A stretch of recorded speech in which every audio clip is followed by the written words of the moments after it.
Good Sunday morning, everybody. Hope you're having a good one where you are. Weekend winding down to a close. Hearing my voice in the background, never good.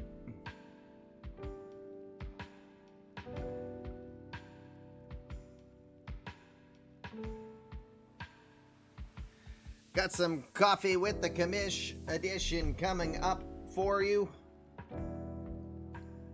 4 series that we will be focusing on here for the morning, as 8 teams remain trying to win the 2025 eMLB World Series Championship.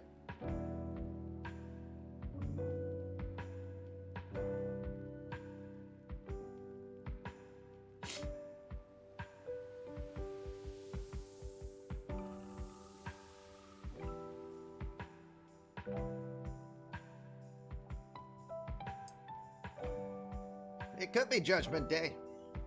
It could be.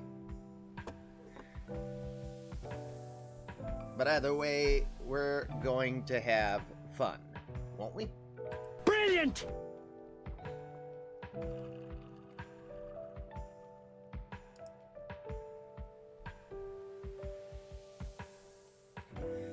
Alrighty, the teams are set. I think the GMs are mostly here. I know Anju will not be here this morning, but I have a level of instructions. Let's go while we're young. Well, that's the idea.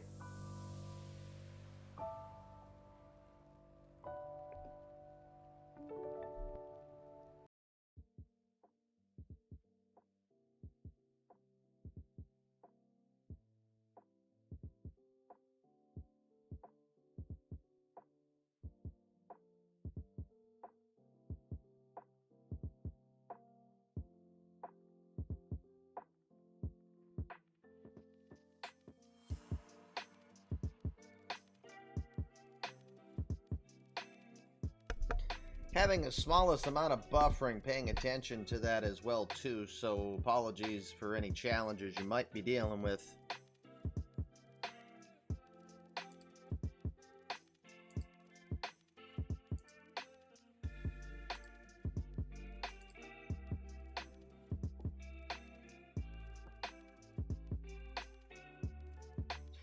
We're going to try to work through it best we can. Good news is, since we're not watching any games today, it might not be as terrible. We hope. Let's do this. Welcome. Come in. Fresh victims for my ever-growing army of the undead. Sir, you have to let go of the button. Well, son of a bitch. Even in the playoffs, we still have button malfunctions. Oh, well. It is the eMLB universe. It is Coffee with the Commish edition of the Fluffy Kitty Ninja Show. Had to let the child drive me to work so I can drive her back. You know, we're still trying to work on getting the teenager Rocky Draws her license. Still a little more practice has to be done before we're there. So, hey, it's a stressful job, so we deserve this. It's right from Starbucks, of course. So we've got our Starbucks in hand. We are ready to go as we get ready to do the League Division Series. Commish LB here with you. Good to see you. Thank you for coming in. Everyone calls me Commish. My friends will call me LB. Well, with the level of streaming I'm going to be doing here, my wife is absolutely going to be using some 4-letter words here in the near future. She earns that right, though, so please leave it for her. Do be kind here when you're here. We use blockbuster rules. We're that old. Be kind, rewind, and we also hire a certain overpaid duck to monitor how you behave. Watch your language, bud. We're on the air. That guy. Alrighty. It is 4 series that we'll be watching. It is the playoffs. 4 matchups that could be of interest. Well, let's just put it this way. Most of these series were pretty neck and neck throughout the regular season. One series was not. I know what you're thinking. You think you know the answer to which series that would probably be. You would be wrong. So we'll look over that in one moment, but before we do, let's look at the playoff tree, see what has happened if for any reason you have not been with us prior. We've had the wild card play-in games. We started with the Arizona Diamondbacks taking on the St. Louis Cardinals. And for all the hemming and hawing that Anju Pays likes to do about his team not having any offense, they put up 16 runs against the Diamondbacks. Yeah, they're just fine on offense. Don't let them fool you. No problems whatsoever, cleanly. Now, if they only score like 4 runs in like 3 or 4 games, then yeah, you probably overdid it, in the first one. We'll see. We'll see. All right. Meanwhile, we watched the Rangers Red Sox yesterday. Well, there's Anju right now. Rangers Red Sox yesterday. We watched the story of Hans Kraus. Talk about a guy who should just be known as a Red Sox killer. 3 different starts this year, 2 regular season, 1 wild card play-in, 0 earned runs that he has allowed in that time. 8 innings of work for him yesterday. No different. He shut down that very potent Red Sox offense. Rangers advance to take on the Orioles. Okay. Well, then I know that when we get later in the playoffs, you will be more likely to tell me if you need to make any additional changes on the fly. So here are our 4 matchups as you see it. We'll go to it from here over. Let's start with Washington taking on the Cubs. Series was pretty split throughout the year. The Nationals won 89 games on the season. Cubs won 92, predominantly playing, both teams play pretty evenly on the road. At home, on the road. Now, that's where the different story is. The Cubs won on the road. They were 5 games over 500 as well. Now, Nationals bring probably the best offense from the National League into this series. Of course, led by players such as Jose Anthony. You now have Mark Diggs in that equation. And, of course, you never count out Juan Soto. Soto had not played well against the Cubs at all this season, so we'll see how that one forms out. It's hard to say who gets the advantage in this one. I want to think the Nationals probably. We'll talk about the betting in a moment. I want to assume the Nationals probably have the upper hand on both sides of the equation. However, that is the team that gave up the 12th most runs in the National League this past season. So, again, when I think of the Nationals, I think of Joe Diggs, the illusionist, the only 20-game winner in the majors this year. You think of Ryan Rolison. You think of Jake Irvin. And Noah Murdoch is even starting to establish himself as a name. The pen had been more of the challenge of recent for the Nationals. But again, if they can get the starting pitching to get them go the distance and the offense clicks at the levels that they do, that might not be a challenge. Now, here's the X factor in this one. The Cubs, in all the time that they faced the Nationals this year, did not have one specific element. And that one, Danny D. Smith Jr. The wrecking ball. Now a part of this organization, could have been easily the rookie of the year, pretty much any other year that you would be talking about. But he is a part of this equation. You factor him in along the likes of Kent Hrbek Jr., Danny White, Didi Gregorius even had a pretty solid year. Jackie Roberts did well. Giancarlo Stanton, more of a part-time player these days now, but still a threat for the long ball at any time. More of an aging bullpen in the Cubs case, especially when you look at Craig Kimbrell on the back end of it. But again, I would probably assume if I said what the X factor is in this series, I'm going to assume it's going to be the starting pitching, because I could say that both offenses are fairly evenly matched, especially when you add Danny D. Smith Jr. into the equation. On we go to the next series. That's the Padres taking on the Cardinals. Padres won 4 of 7 against the Cards this year. Fairly evenly matched. Otherwise, we'll put it this way. Cards, despite playing in a more pitcher's park, do sport the least runs allowed this past season in the National League. 662 runs were allowed. Padres gave up 709, which is good for 4th. But they are also the second best offense. And of course, 60 home run hitter Fernando Tatis Jr. leads the hiccups. It leads the cause in that one. But you also have some additions that have been done that weren't factored in. You have Keston Hiura, who's a part of this team. Yuna Kim, the Queen of Diamonds, is now a part of this squad. If Steve is here yet. Congratulations on kindergarten graduation for Yuna. Very cute. I think she said she wanted to be a yoga instructor, if I heard her properly. So that was awesome. So good to see. Good pitching on both ends. Hard for me to necessarily say that the Cards have the better advantage there. Mackenzie Gore did well. Jose Manuel Marte pitched well. Jacob Nix, another 11-win season.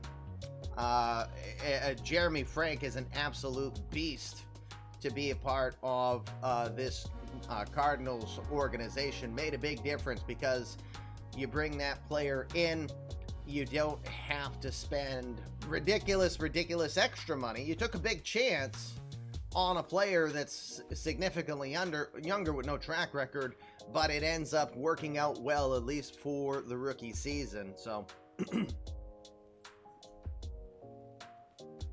yes, I do need the Altoids. I keep reminding myself. I do actually have to go to the store after the stream is done because I have to realize that my dog needs some dog food. So I'll be sure to pick some up then, and I think I'm just going to leave them right here. So, yeah, I don't know. This one's going to be an interesting one for myself. I could see this one going 5. I absolutely could see this one going 5. Nats Cubs. I'm going to surprise people. I'm going to say the Cubs are going to win that one in 4. That's just the initial thought. But we'll see. Again, you guys will get the moment to bet. Sadie, are you here? I believe you are.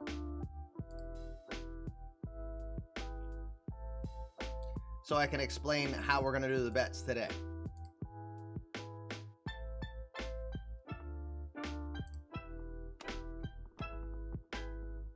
He is. Okay. I had not actually seen Here's Why You're Wrong yet due to my extracurricular activities business-wise here lately. But I have it on the to-do list to catch up. So here is how we're going to do bets for those of you who are curious about that. Each series, you're going to have the opportunity to put a bet in. So here's what I think I will do. Because we have 4 series, I think I'm just going to keep it simple. You're going to get 4 chances to win. You don't have to name which how many games they'll win. We're going to do that in the championship series. For this one, I will have you decide which team will win and put it all together. So you can start with like Baltimore Tex. You can put ball / LAA, for example, / STL, like Anju just did. You can do it that way. You get it right, you win 25 balls of yarn. Maximum 100 balls of yarn can be won today.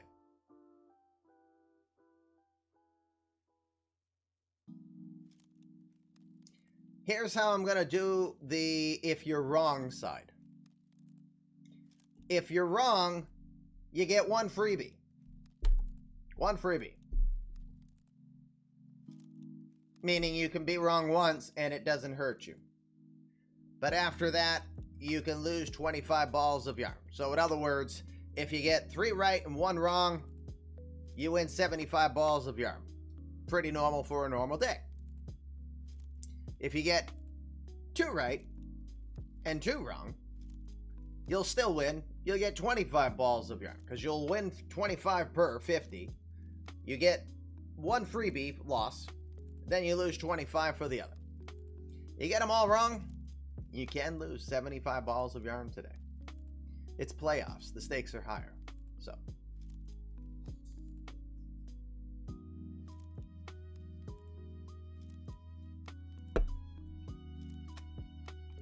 tell you what, I have one extra bonus. One extra bonus. You pick all 4 right. You pick all 4 teams right. You don't get 100 balls of yarn. You get 150 balls of yarn. You get an extra 50 bonus balls for being perfect. So there's your bet today. One more time. Put all 4 teams in that you think will win. Sadir will keep track of it. If you are, each one you're right, 25 balls of yarn. If you are wrong at any, you get 1 freebie to be wrong on. But after that, you lose 25 balls of yarn. So if you get them all wrong, you lose 75 balls of yarn. That's triple the damage in a normal day. Again, if you get all 4 right, you will not only get the 100 balls of yarn, we're going to add 50, so it's 150 balls of yarn total that you can win today if you nail the division series perfectly and pick the right 4 teams. All right, so we talked Nationals, Cubs, we talked Padres, Cardinals. Now let's go over to the Royals taking on the Angels. This might be the one where you're like, yeah, this is the one where it's not evenly matched, right? Do you know that the Royals played 500 ball against the Angels this year? They went 3-3. Royals are killers at home, as are the Angels. But that's important, that they're killers at home. Both teams favor their home side advantage. So I'll put it this way. For myself, I don't think there's enough firepower on this Royals roster. It's impressive, but it's 7th in the league. It doesn't have an Ohtani, doesn't have Trout, it doesn't have 4 20 home run hitters and 4 different 90 RBI producers. So my initial assumption is the Angels have plenty of firepower to get past this. Get Alejandro Rosario scheduled to be the starter in day 1. Kyle Hendricks day 2, Nate Eovaldi day 3. Here's how I look at it. The Royals, for a small budget franchise, paid $34 or close to $35 million to have Kyle Hendricks and Nathan Eovaldi get them to the playoffs. Can't necessarily say they got them there, but now they have to earn that money. And I'll just put it this way. They win even 1 series. Just 1 series. And I think they justified half of their deal. Just my opinion. I feel like they will justify half of it because they will have dethroned the world champion Angels if they do that. And that's their former team. So that is the added story that both Hendricks and Eovaldi, World Series champions currently defending, but on a different team. They're on the enemy team this time around. That one will make this interesting.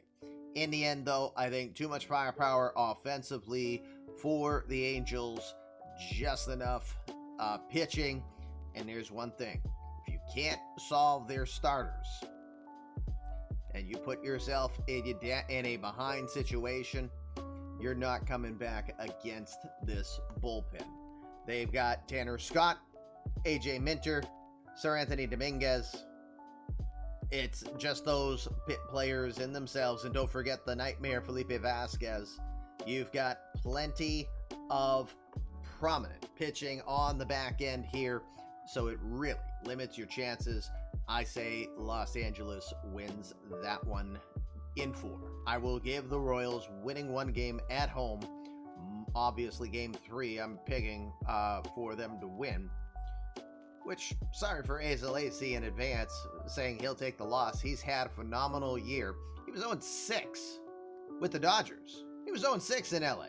Just the wrong LA team with the Dodgers. Then he comes across, goes 28 miles away, lands on his other organization, and is lights out.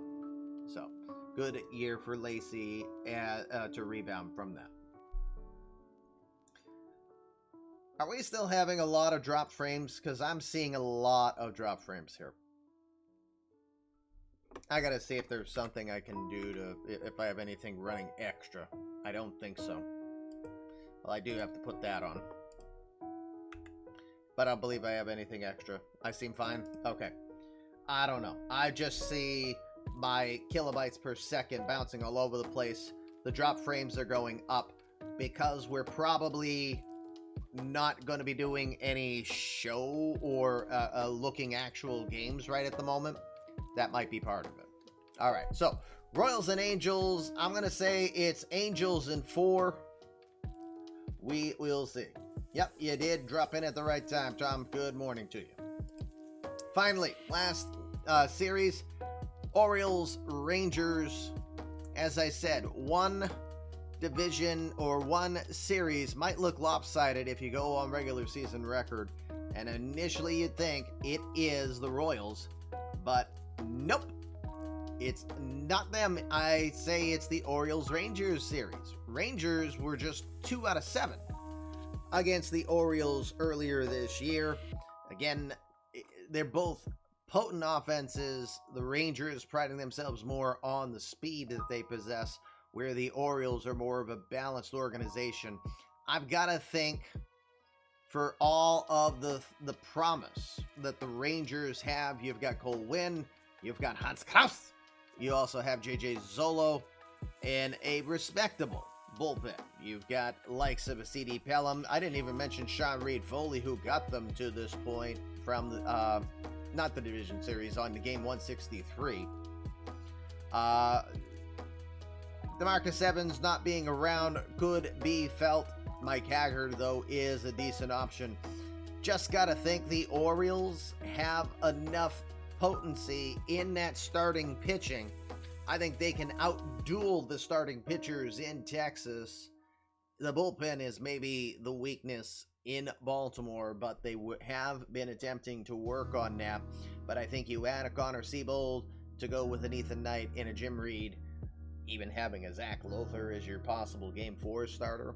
That's impressive starting rotation. I will say the Orioles will win it, and this one has potential to go 5, but I feel like it's going to be Orioles in 4 on this one. I don't think any series is an outright sweep. I think the Royals will win at least one game at home. That has been their strength all season. So we will find out soon enough if that is the case as we now get ready for the game. So, I'm going to give you about another minute to put your bets in. You know what? That's what I will do. I'm going to give you 1 minute. Here is your chance to put in your bets. Remember, you're putting in which 4 teams you think will win. Hey, Rob, that just as Rob did it, that's how you do it. Remember, you've got a chance to win 25 balls of yarn. All you have to do is name the winner of each series. 25 balls of yarn. If you get all 4 right, that's not just 100 balls of yarn. You get 50 bonus balls of yarn for being perfect on your predictions. If you're wrong on any of them, the first one is on us. It's free. You can have 1 wrong without losing anything. But after that, for each wrong one you get, you will lose 25 balls of yarn. So if you get all 4 wrong, you can only lose 75 balls of yarn. That is the damage of risk that can be done putting bets in. Again, all you have to do is pick the winner. You don't have to pick how many runs or any of that. You do not have to pick how many games the series will go either. All right, so I'm going to leave this on. I will step away for one quick moment, intentionally. I will let the playoff tree be seen as I remove myself. So I will step away for one moment while leaving this on as you see it. This is your last chance to put these bets in. So the early bird gets the worm today on the eMLB playoffs getting underway. If people come in too late, they're not going to be able to get a bet in today. All right, I'm stepping away. We'll be back in a moment. We will get this series underway.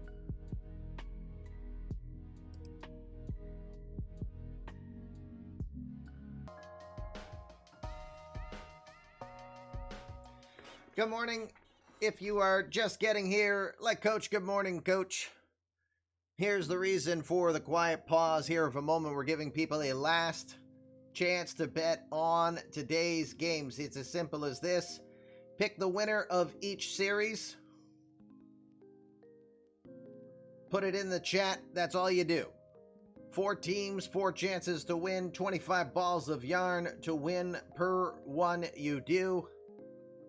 If you win all 4, you get an additional 50 balls of yarn. So you can win 150 balls of yarn for nailing all 4 teams. If you pick wrong ones, the first one is free, doesn't cost you, doesn't hurt you, but you get more than one wrong, it'll cost you 25 balls of yarn. So again, you pick 2 right and 2 wrong, you still win 25 balls of yarn. So not bad to do. All right, getting down to the final moment, because once I start the games, there is no opportunity to win. No opportunity to bet further.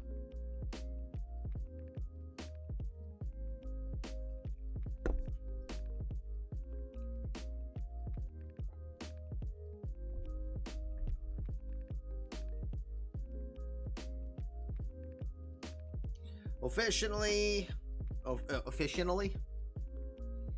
1 minute timer starts now. 1 minute until bets will be closed for your opportunity to win balls of yarn on today's League Division Series edition. Again, depending upon who advances. Right now, I have intent of streaming again tonight at 7 o'clock, doing the championship series or a game 5, if that is what the GMs want. The GMs who could be involved in a game 5 will be the ones to make a decision if we just sim it live here, sim it, or if we watch it live later today. If not, then we will be doing... Hey, look, you can see my camera. Hi, camera. How are you, camera? Oh, I'm good, thank you. Thanks for asking, you never see me. Time is up. It's a samurai dog. Damn samurai dogs are everywhere, I tell ya. Alrighty. Betting is all done. No more bets. We finally go on and get the games played. Let's get to it. We start in the National League. Afternoon game between the Cubs and the Nationals. I know Pirate is here. I know Jake is here.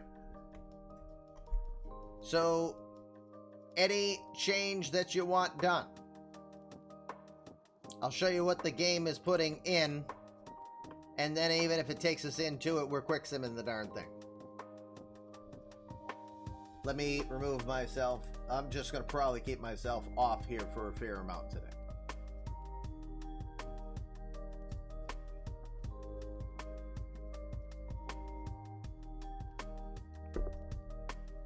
Thank you for the breakdown, Sadir, so people can know what the deal is here.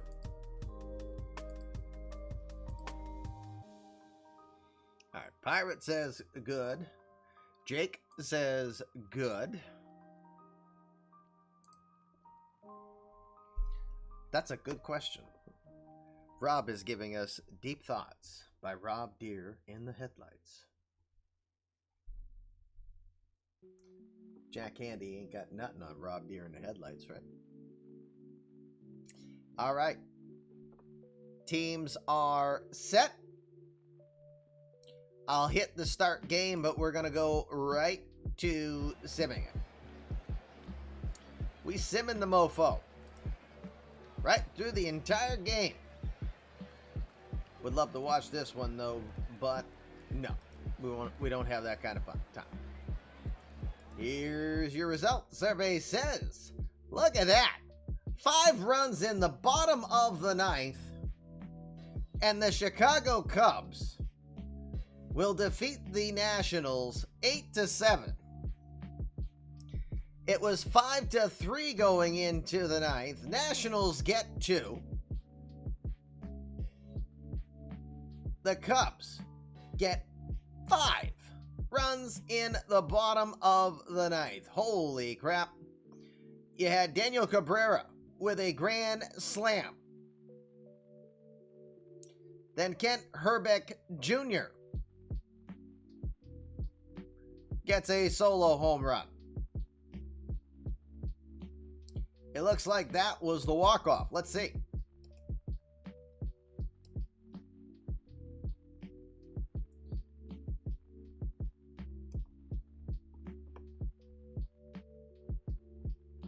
So Anthony gets a single. He gets a Pineda to score.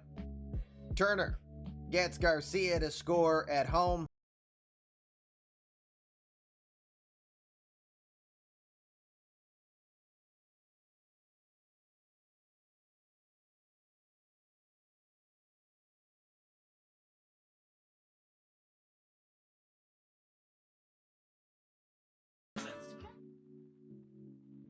Hey, Brendan, we just had our Twitch baby yesterday, and now we got our 10-month?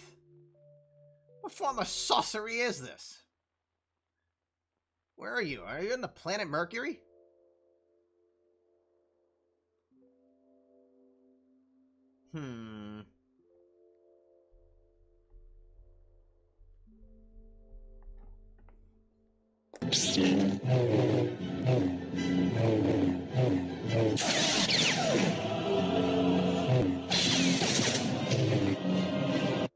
Twins, thank you very much for the 5 gifted subs. Sincerely appreciate that. Apparently, 5 subs for the 5-run inning. That is kind of you. Thank you for doing that. Let's see. Well, I see Ari GM playing in the mini games from time to time. See Figosaurus Rex once in a while as well.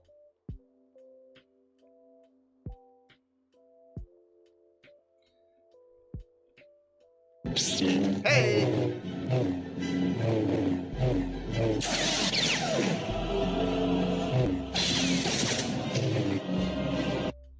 Jedi cats are flying all over the place today. Yikes. Conspiracy tampering. You might not be wrong there. All right, where were we? So, Roberts got on by a walk. New pitcher comes in. Jackie Roberts gets the second on an E6. Go! Tank Espelin will single. Loads the bases. We didn't have anybody out yet. Daniel Cabrera. Grand slam. Then Danny Smith strikes out swinging. 1 out. Kent Herbeck goes into right center field. 104-mile-an-hour exit velocity. Moon shot. 440 feet later. Game 1 of the series is over as Chicago beats the Nationals. Wow. What a series.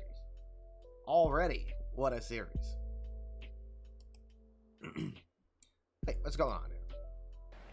Well, I guess we gotta leave. I'll go back to it in a moment. Pressing wrong buttons, apparently.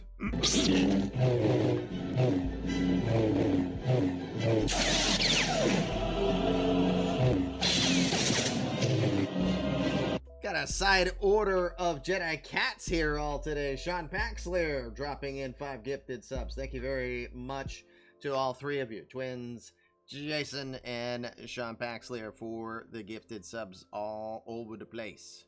Bonnets! Ebo does not wear a bonnet, but a whole bunch of people are wearing it today as you've had Fluffy Kitty Ninja gifts sent your way. If you're here and you just got a gifted sub, this is a friendly reminder you've been invited to create a player. Best place to do that is inside the Discord. Join us at the Fluffy Kitty Ninja Discord. We'll take you to the eMLB how-to section, and you can create your player. Thank you, Sean. Appreciate it. All right, so Washington had Louis Garcia, 12 hits on the day. It's not a bad thing. Louis Garcia, 3 for 4, 2 runs scored.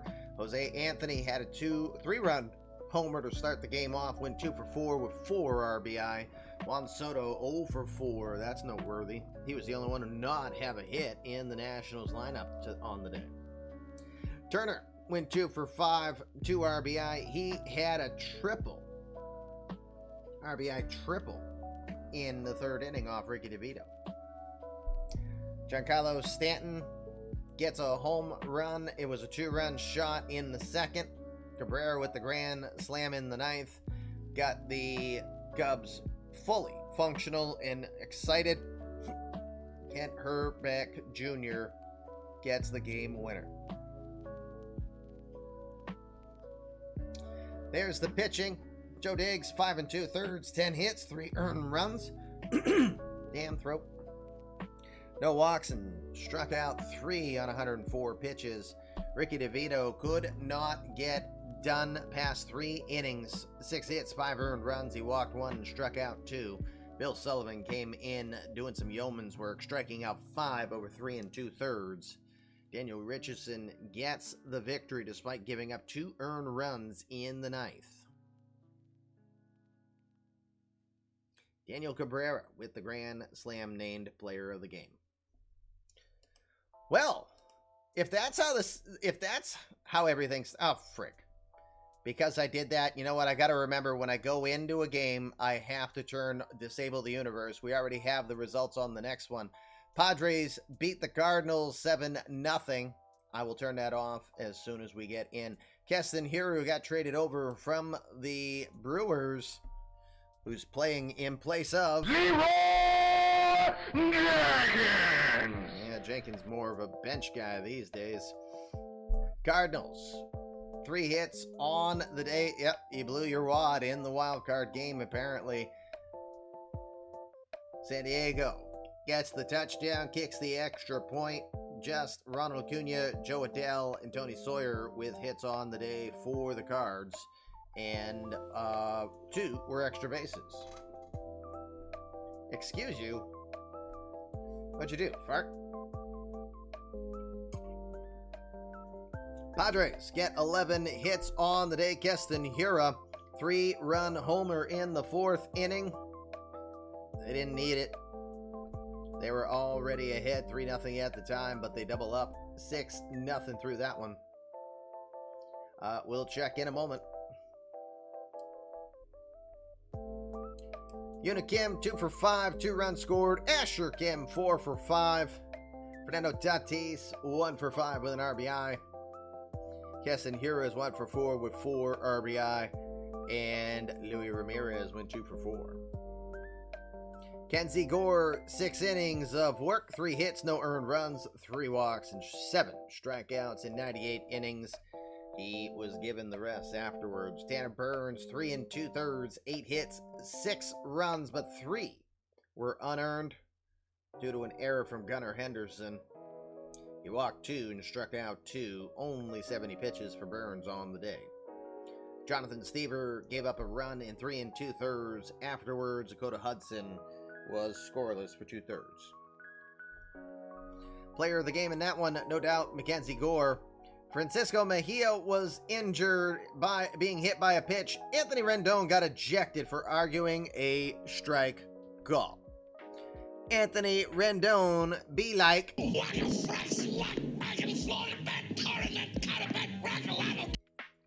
and apparently the ump said, nope, you're out.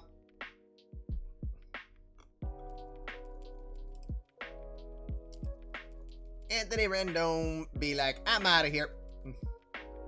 All right, let's advance the day, and I assure you the next time I advance, we will disable the universe around us so we can go into each of these individually.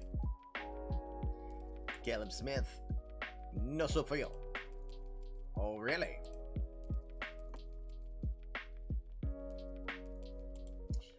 Caleb Smith, no so feo. Goodbye.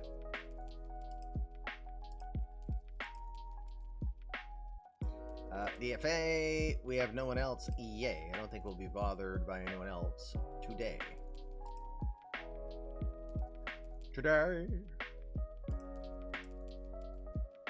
Choo-choo!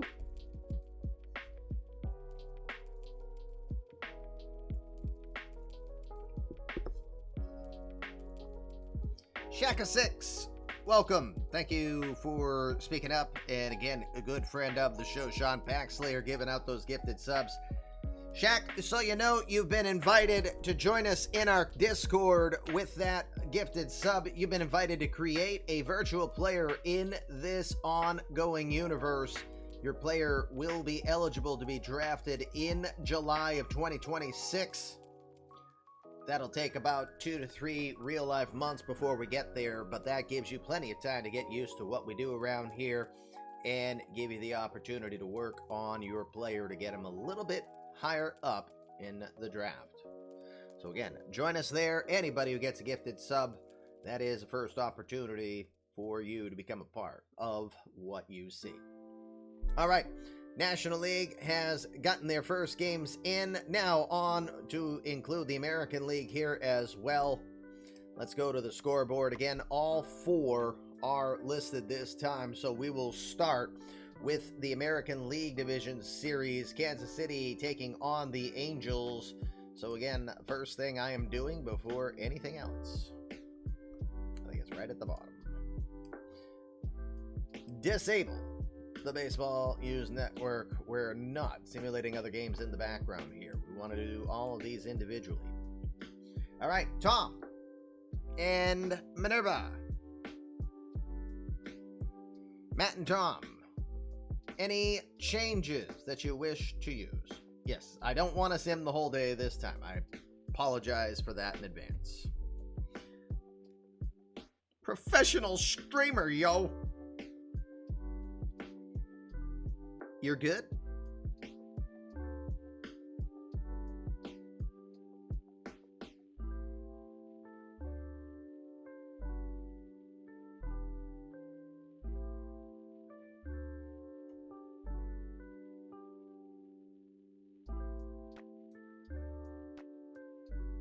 You're good as well. All right. No. Minerva, are you here? Are you throwing up? Are you nervous? Is there anybody out there? My, there's a lot of Chuck. There's an awful lot of Chuck in my chat, probably with multiple accounts. I've been chucked. Chuck me. Watch your language, bud. We're on the air. Hey. Cut it out, Daff.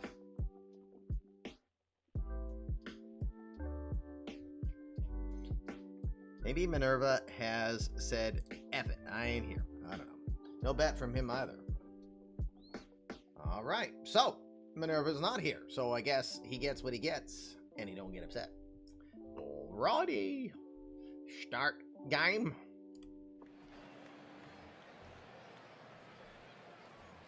Sim game. Survey says, oh, it's a close one. Offense galore. But the world champion Angels will hang on to win game 1 of the series 9-8. Told ya. Royals have battled the world champs throughout the season. Let's look at the lines. Nicky Lopez went 3 for 5 with 2 RBI. He had a home run in the first inning. We had 2 home runs off of Greg Briggs in the first inning to start this one off. Kansas City was on the right note to begin the day. The big hit, possible Rookie of the Year candidate Lucas Parker, 1 for 3 with 2 home runs on the day. Did have a pinch hitter later on. We'll have to check that out in a moment. Jacques Landry went 2 for 5 with an RBI. Tony Bernazard, the rookie second baseman, 2 for 5 as well. Manuel Margot, 1 for 5. Sam McMillan was the catcher on the day, went 1 for 3 with 2 runs scored. For the Angels, no surprise, Mike Trout, 2 for 5. He had a home run in the first inning as well, a solo shot.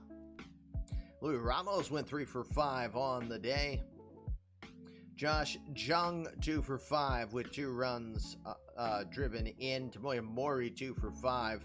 Matthew Lugo might get player of the day mention. He came in as a pinch hitter to replace Andrelton Simmons. We'll have to check that out in a sec. Matthew Lugo came in to play shortstop, and what a day. 3 for 3. 3-run homer, including the 3-run homer in the 7th. That was the difference, as it made the game 9-7 at that point. After a 4-run 7th, Angels respond for 3 off the bat of Matthew Lugo. Alejandro Rosario had a respectable year for a rookie. 3 2/3, 9 hits, 6 earned runs, walking 3. Did strike out 8. Hey, we're going to acknowledge Godzilla mode when we can.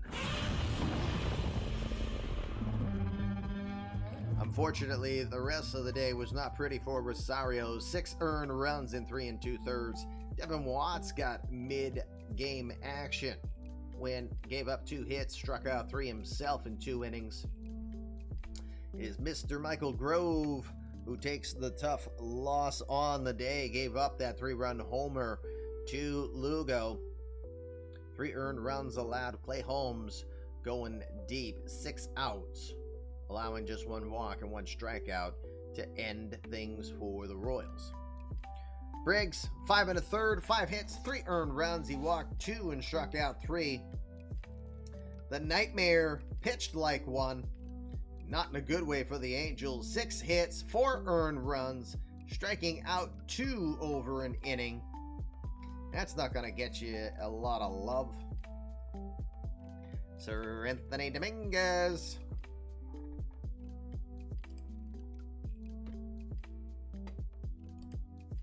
Gotta do it. 2/3 of an inning, 1 hit, struck out 2. He'll get the victory. Tanner Scott coming in. 6 outs.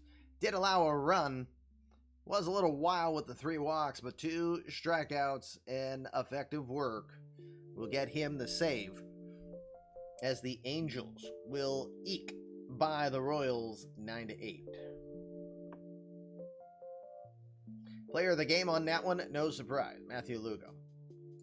Petey Halpin got injured throwing a ball. So, interesting to note here, Tom, that Simmons got pinch hit for, and Louis Rengifo went 1 for 1 with 2 RBI. We should point that out. Those were 2-out RBI. Then Matthew Lugo comes in to replace him and goes 3 for 3. So, interesting that Simmons picked off and removed pretty quick. Angels lead that series 1-0. Bench coach knows what he's doing, apparently. Hey, when you go 4-4, you get all the carte blanche you want in that instance.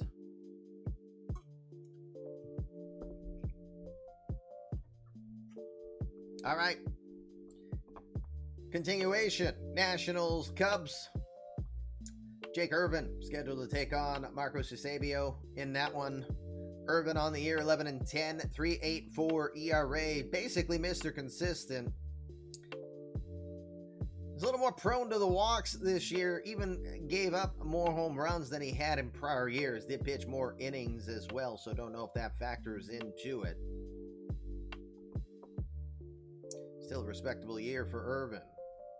For Marcus Eusebio, Eusebio used mostly as an opener from what I can tell, unless that's switched. 3-4, 13 saves.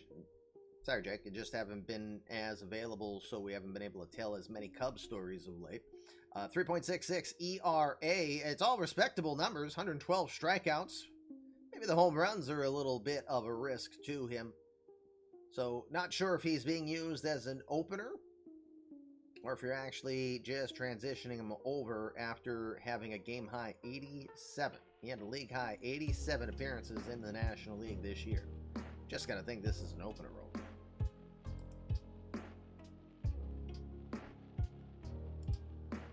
All right. Pirate and Jake, any adjustments you wish to make here? I know my logo is in the way a little bit here.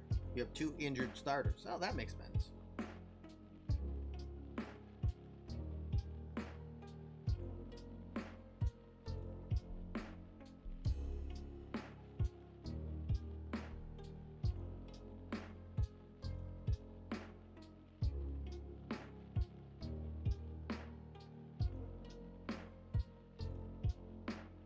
Need to change Roberts. Jackie?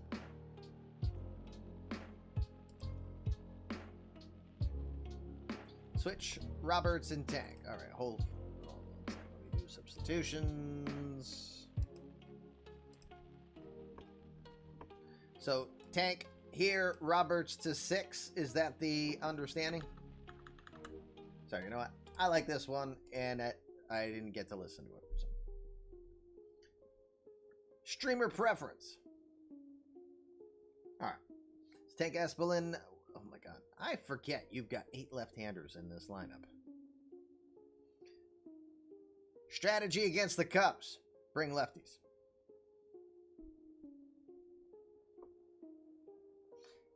Pirate says he's all good. We made the one change that Jake requested. Make sure this doesn't switch it on him. It does not. Everybody signed. Good. On we go.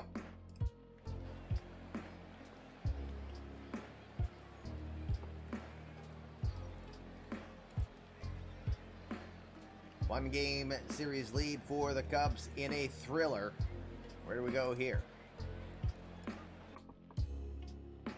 Not so much this time. Nationals get more runs in the 9th, but the Cubs do not capitalize to come back. This series is tied 1-1 as the Nationals will get 13 hits, 7 runs scored, including a 3-run first inning to set the pace. Juan Soto, who was the only one hitless yesterday, goes 2 for 3 today with a home run. It was a 3-run shot to help get the Nationals started on the offense in this game. Louis Garcia went 2 for 4. Mark Diggs was 3 for 4. Jose Anthony was 1 for 5 with an RBI. Hunter Bishop got himself a home run. It was a pinch hit 2-run homer after Jonty Turner went 0 for 4. That was in the 9th inning. That one was the difference. That was off Greg Kimbrell as well.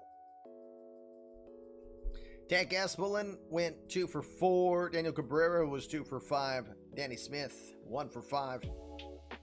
Danny White went 1 for 4. He had a double, scoring a run in the 3rd inning. Ken Herbeck Jr. was 1 for 3. Jackie Roberts, 1 for 3 with an RBI. Carson Kelly, 1 for 4. And Jesus Metler, 2 for 4 with an RBI. Jake Irvin went 7 1/3, giving up 11 hits. 5 runs, 4 were earned. He only struck out 1 and walked none, so maybe a little bit. Oops. Boss battle, not just saying boss. Or as Rocky Draws would say with a lot of sass and dance, you slay, girl boss. Juan Jose Teixeira, the 22-year-old, gets the win, but he blew the save as he couldn't keep the inherited runners from scoring that Irvin left him. But he will get the victory. Andrew Dahlquist coming in to pitch a scoreless ninth inning to earn his first save of the playoffs. Marcus Eusebio, 3 1/3, 4 hits, 3 earned runs, walking 3 and striking out 2. Mike Foltynewicz comes in afterwards, and Folty goes 3 1/3, giving up 5 hits, 1 earned run. Ian Hamilton then goes an inning and a third. He did allow 3 hits and 1 walk, 1 run scored, but Craig Kimbrell giving up the 2-run homer to Hunter Bishop, the pinch hitter, is the difference in this game. This series will go to Game 3 tied at 1.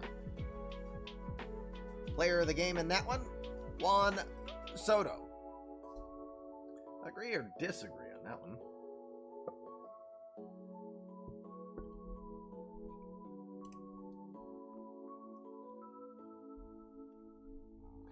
Game 1 of the Rangers and the Orioles. I believe both Brendan and Jamie are here. Yay. Well, Brendan is here, I believe. Or was.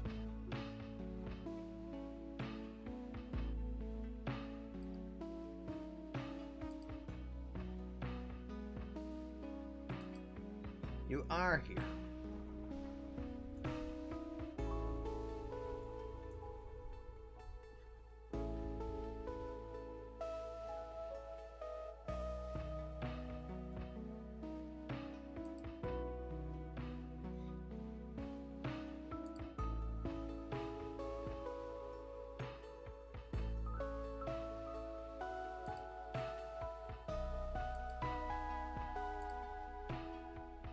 I don't know if this works.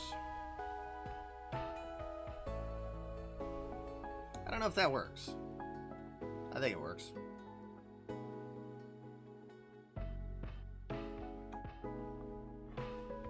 Hey!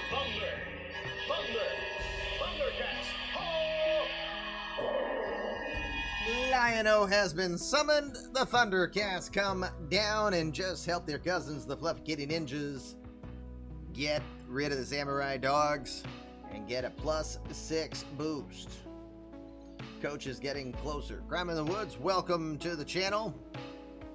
Again, Crime in the Woods, where you were given a gifted sub, you've been invited to create a virtual player in this eMLB universe so we can tell your story as we do many others.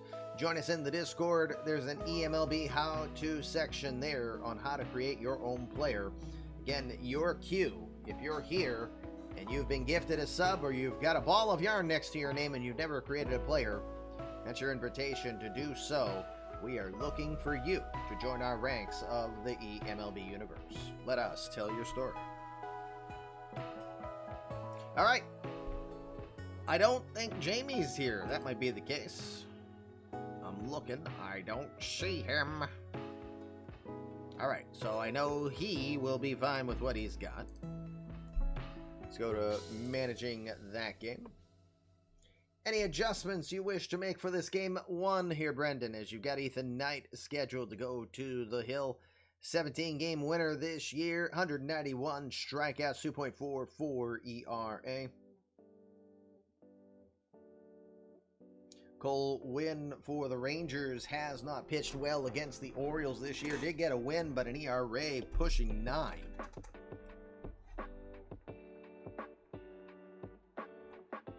We'll see if the speed of the Go-Go Rangers makes a difference here. Not a lot of success against Ethan Knight in their time facing.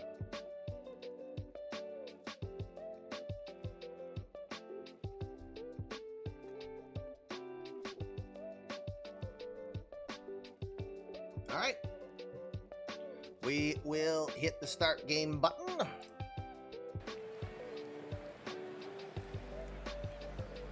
First game from Camden Yards here. But again, we're not watching any of them. Wind is out to left at 9 miles an hour with the expanded fences out there. We'll see how this does on things. Fences are not raised like they are at Camden Yards, though. Sim the entire game. 6-4 victory as the Rangers started off good with a 3-1 lead through 3. Orioles chipped away at it, and then a big 4-run fifth was the difference in that one. 11 hits for the Rangers. Only person not to get a hit was Danny Jansen. Anthony Volpe went 3 for 4. He had a triple and a home run in the second inning off of Ethan Knight. Humberto Size was 2 for 4. He had 2 RBI. Jeff Newkirk getting a 4th inning solo shot, home run, 2 for 3 with 2 RBI. Interesting that he put Newkirk in the number 3 spot there. Nick Spence. Hold on one second.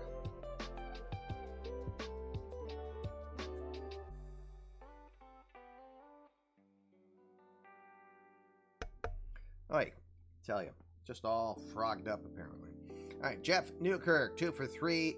He had a solo home run, additional RBI, later 2 RBI. Nate Lowe, 5th inning grand slam off of Cole Winn. That was the difference in that game. His 800 OPS shows he belongs at the top of the order. Well, hitting right behind 3-time batting champion Alex Verdugo, I'm sure also helps the cause as well, as Verdugo went 3 for 4 on the day.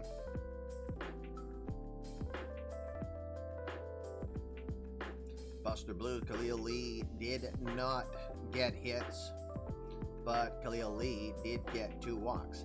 Brandon Belt as a number 1, as a leadoff hitter. Can't see it, but hey, you won. I tip my cap. For Win, 4 1/3 innings, 8 hits, 6 earned runs. He walked 1 and struck out 3. Ethan Knight gets the Bill Doran special, although he'll say, yeah, but he won. He pitched well enough. He still gave up 10 hits, though. Only 3 strikeouts on the day for Knight. Jorge Soto came in and has been used in this particular role pretty regularly. Comes in relief and just shuts it down. 2 innings, 1 hit. He did give up 1 earned run, but he was working with a comfortable lead. Although, what do they say? The 3-run lead is the worst lead in baseball. It's the worst lead in hockey, that's for sure. Nate Lowe, player of the game with the grand slam. Orioles take the 1-game lead over the Rangers here. Final game on the docket goes to game 2 for the Cardinals and the Padres.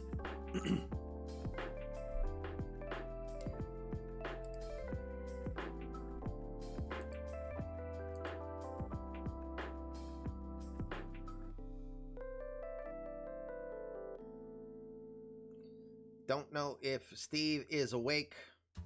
Kids are probably jumping up and down on him. Daddy!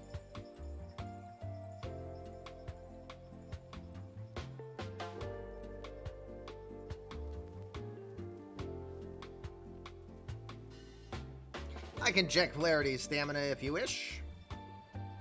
Let's go looky. Flaherty is at 67%.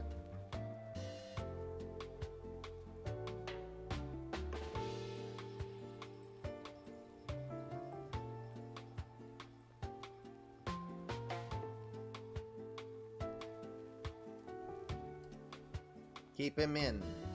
All right, so Flaherty will get the start here.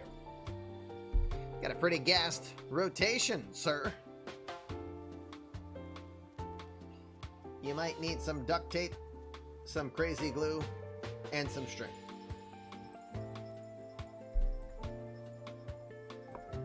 All right, Padres. Mejia is injured. It's a bruised knee. He's day-to-day. Jose Trevino is going to come in for him today.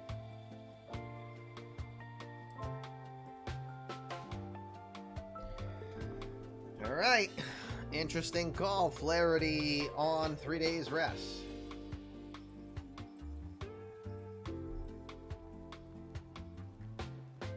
We already did a game of yours, Minerva. I was wondering where you were.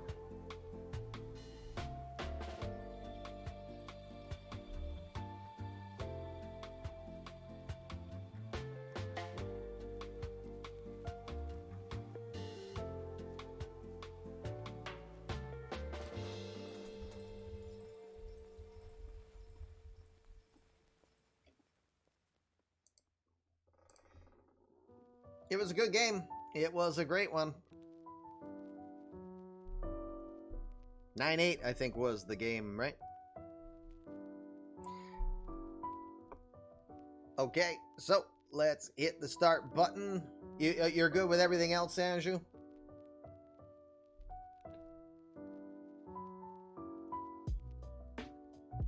Thanks, PJ.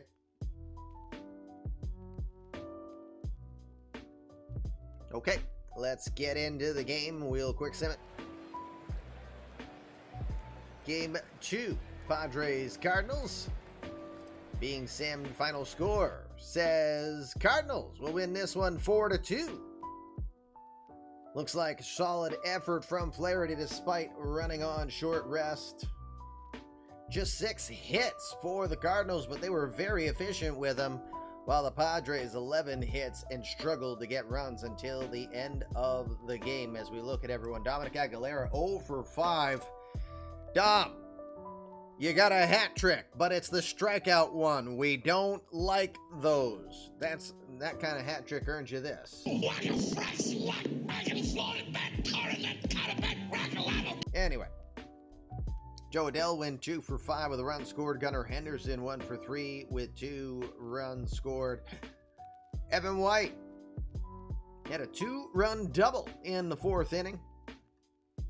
2 for 3 on the day for him. Louis Urquiza went 1 for 4. The offense does just enough. Yes, Tony Sawyer hitless, MJ Melendez hitless, but each had an RBI with those sac flies. Probably.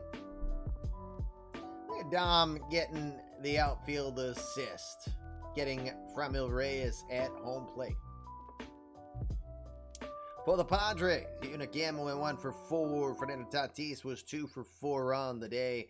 Framil Reyes 2 for 4. You had Keston Hero 1 for 3. Louis Ramirez 1 for 4. Kadir De Villiers 2 for 4 with an RBI. And Jose Trevino in place of Francisco Mejia went 1 for 3 with an RBI.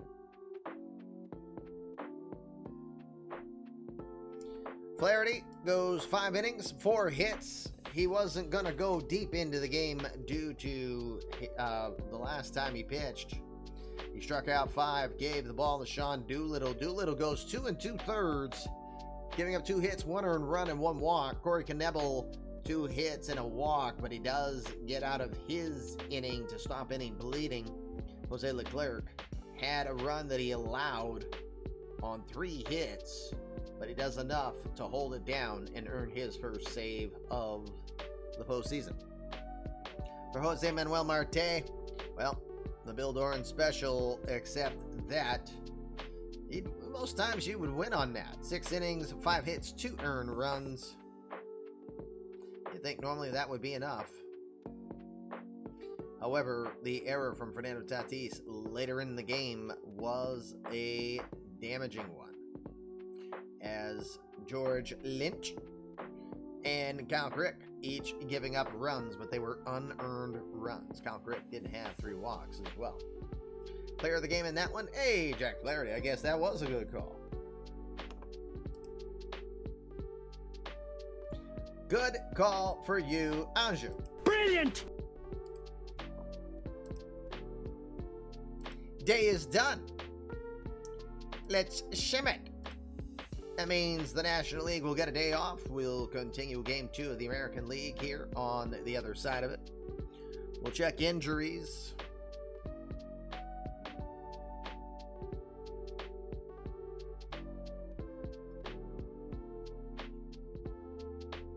Check injuries before we continue.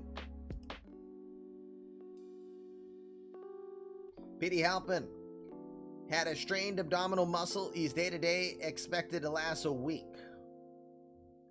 Meanwhile, Francisco Mejia with a bruised knee day-to-day as well. Let me go check on Halpin so you can see the extent and see if you have any change you want to do. Minimal effect to his hitting, throwing, or running. What do you think, Minerva?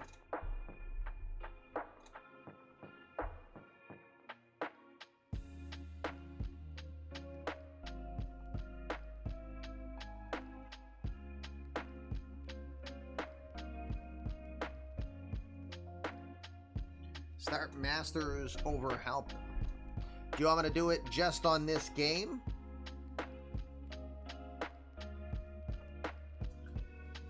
Or overall? Remember, you're going to have game 2. Yeah, it doesn't help me. I need a specific, because I gave you 2 choices. Single game. All right, thank you. Remember, this is one more game of play, then you get an off day before we start game 3 in Kansas City. So I will go to manage the game. Let's go to you first. So you want Masters, the red hot Cody Masters.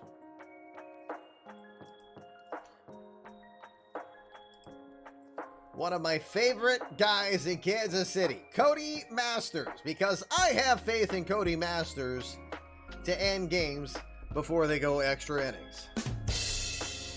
Hi, Minerva. Masters in for Halpin on at least this game. We'll play it by ear as we go. Any further change? Again, you got full reign of what you want to change here. Just don't tell me to put like Christian Cairo or Miguel Sano in for like a catcher or something. Then I'll be like, what are you on drugs?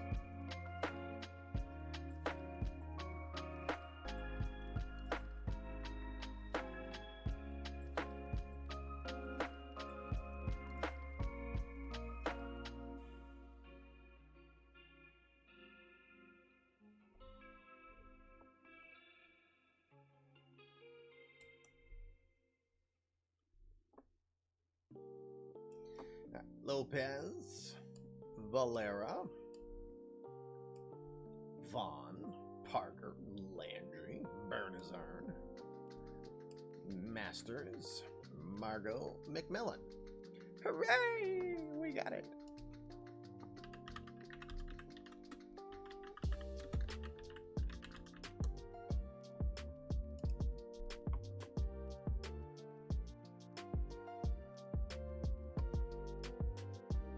All right.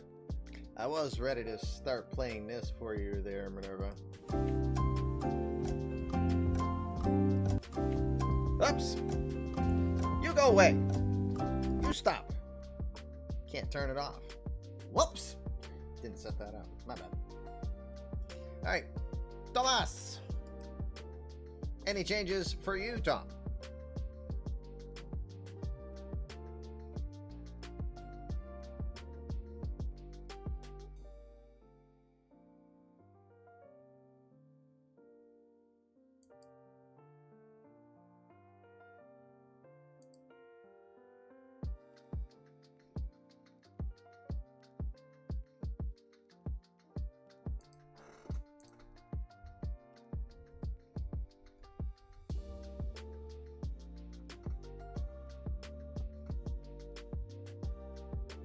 You said you're fine. I just actually noticed that you said, I'm fine.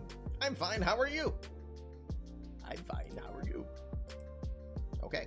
Everything's good. Everything's AI. Let's go to the game.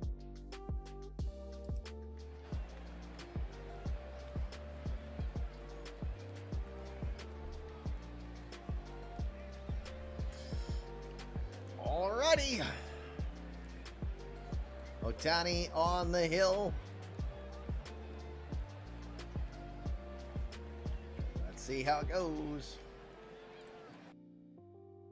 7-1 Angels. They'll take a 2-0 lead here.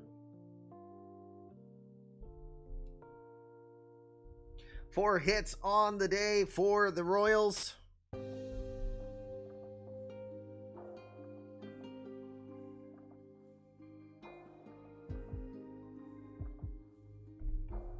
One for 2 for Nicky Lopez. He had another good game with an RBI. Just 4 hits again. Parker, Bernazard, Margot, the rookies doing their job. 3 walks, 6 strikeouts. So they were hitting the ball. For the Angels, Brandon Marsh went 2 for 5. Mike Trout 2 for 3. He had 2 home runs on the day, as he says, old friend Kyle Hendricks, you're not good.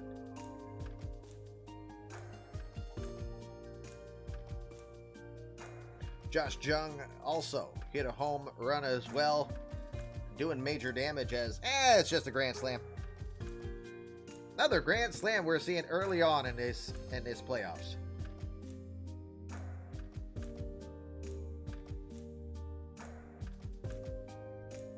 Bottom third of the order also each had a hit in that game as well.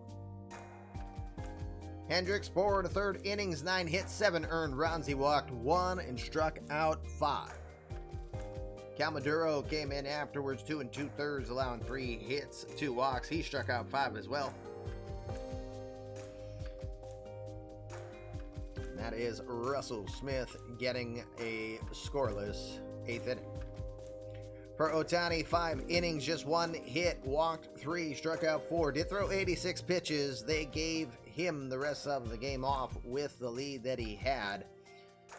Angels resting Ohtani in case they need him later in the series. Zach Gallen, 3 hits, 1 earned run on 4 innings. He gets the 3-inning save in that one. Mike Trout, no surprise, the player of the game in that one with 2 home runs. I'm curious. We got to go to splits of postseason. Mike Trout in the postseason now has 20 career home runs. The .302 hitter with 20 home runs in the postseason. He had 10 home runs last year in the World Series run. Hey, Jay Clark. Good morning.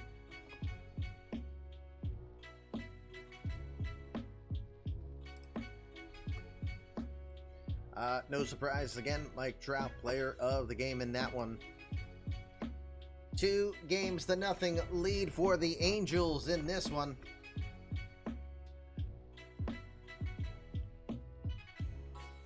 Oh, so close there, Scott.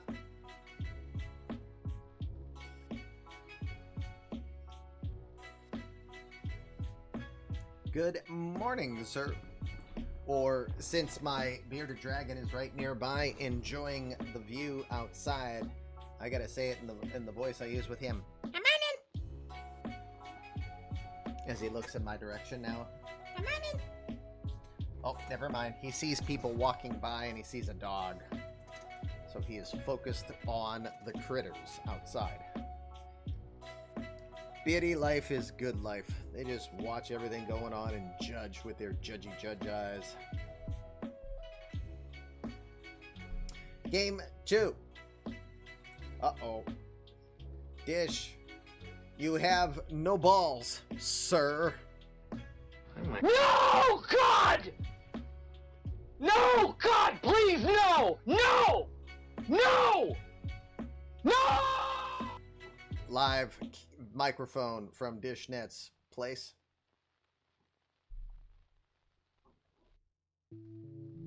Rangers and the Orioles ready to commence au festival.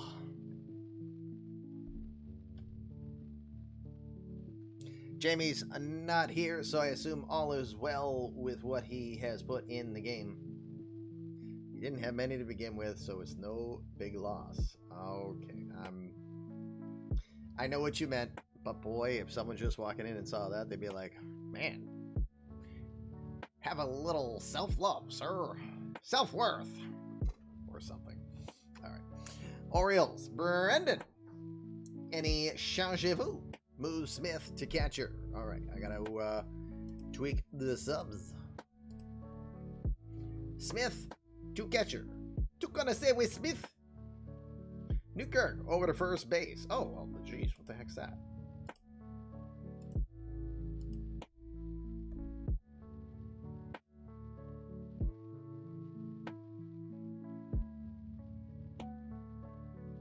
I feel like I've been a little fortunate on pack luck so far. All right. The Nutball. First postseason appearance for the Nutball, I believe. Yay. Yes. Maybe. Postseason. Oh. Yeah. It is. First career appearance for the Nutball, Jim Reed, in the postseason. Make sure that this does not change things back around. Good. We're good where it is.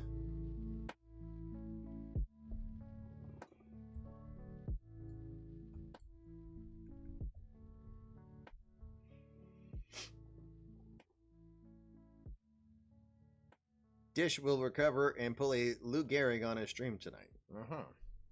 All right. So I believe we are good where we are. Unless Jamie is suddenly here, but I don't believe he is. Just double checking.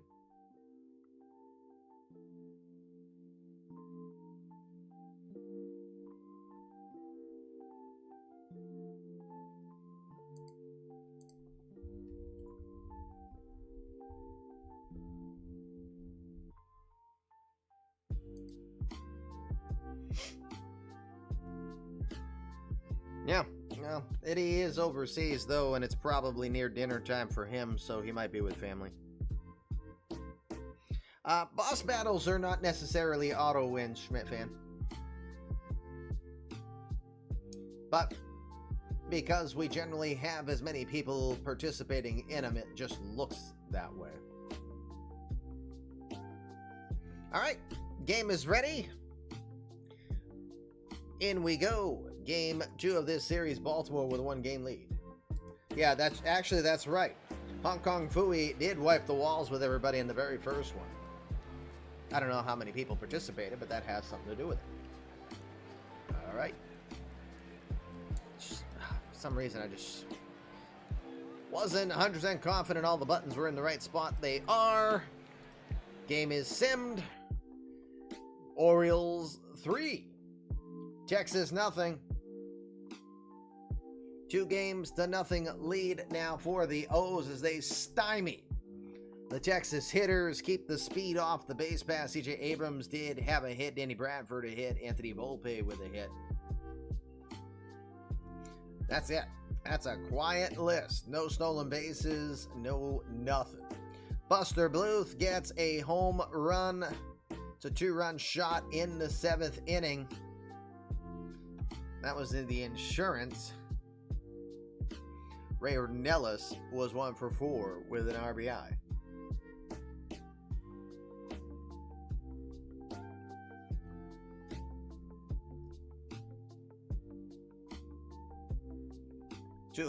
Two stolen bases for Nick Spence and Ryan McKenna, of all things. That's interesting. The Nutball, 9 innings, 3 hits. He goes complete game shutout for his first ever postseason performance. Can't be any more dominant than that. 10 strikeouts. Hang on.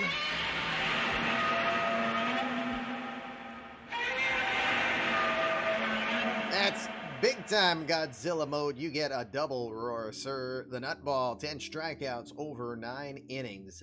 Dominant. JJ Zolo. Hey, you can't knock the performance. Zolo, 6 2/3, 5 hits, 2 earned runs, 2 walks, 5 strikeouts. That's not bad. Many days, that'll get you a very good chance at a victory, but not on this day. Riley Cornelio, where every time I see his name, I have Cornholio get stuck in my head. Are you threatening me? Any TP from my uncle?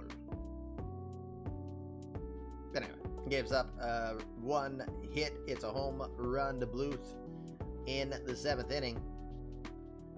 But after that, settles down, inning and a third for Cornelio. Reed, no surprise, player of the game on that one.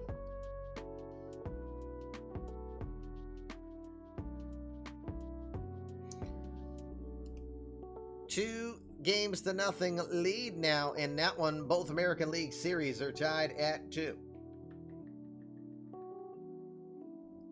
Balls.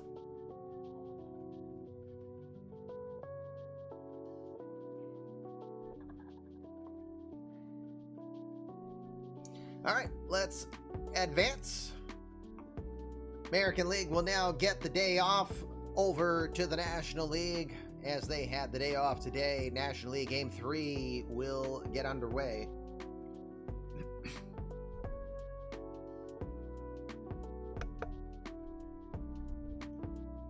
Both series in the National League are tied at 1. That's exactly what's going on, Minerva. This is a figment of your imagination in a dream. I'm also, in your dream, married to Anne Hathaway.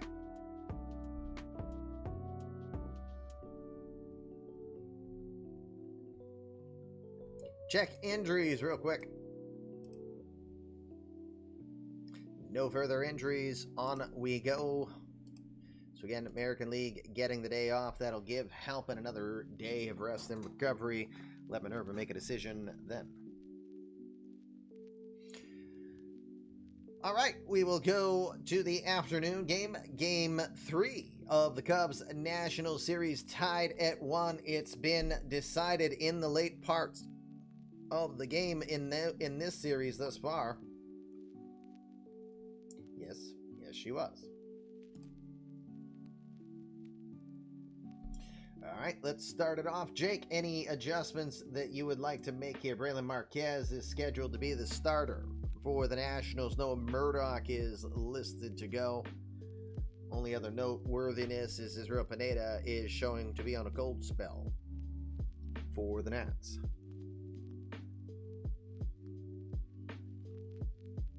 Roberts and Tank, only change needed. Okay.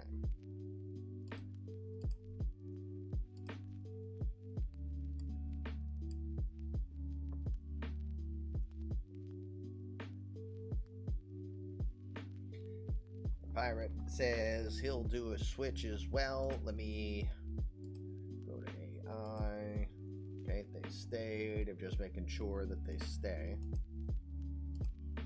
Pirate says we're going to put James Free. I remember James Free last season in the postseason. James Free coming out of nowhere. James Free in the regular season, 34 at-bats, a 324 average. So Pirate uses them predominantly, and he had 8 hits and 21 at-bats with 2 home runs. He was a factor in the 2024 postseason run for the Nats. Free will come in for Pineda. Any further changes there, Pirate? Lineup. Starter.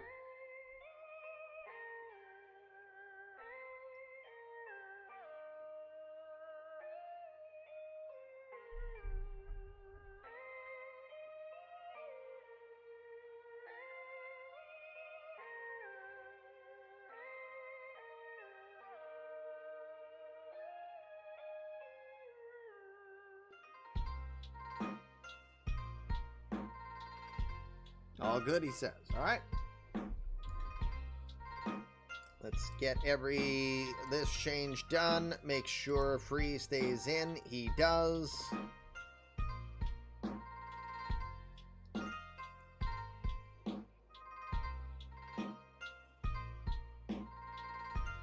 You know what? I haven't even checked my perfect team this weekend. I'm in the Stone League. Who cares? All right. Series tied at 1. We now move over to Nationals Park, Game 3.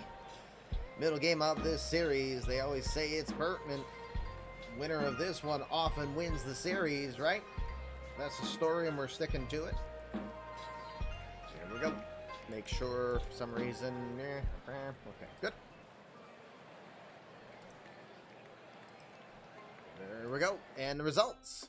Nationals will win it. Bottom of the 8th makes the difference. 5-4 victory for the Nats. They'll take a 2-1 lead over the Cubbies here.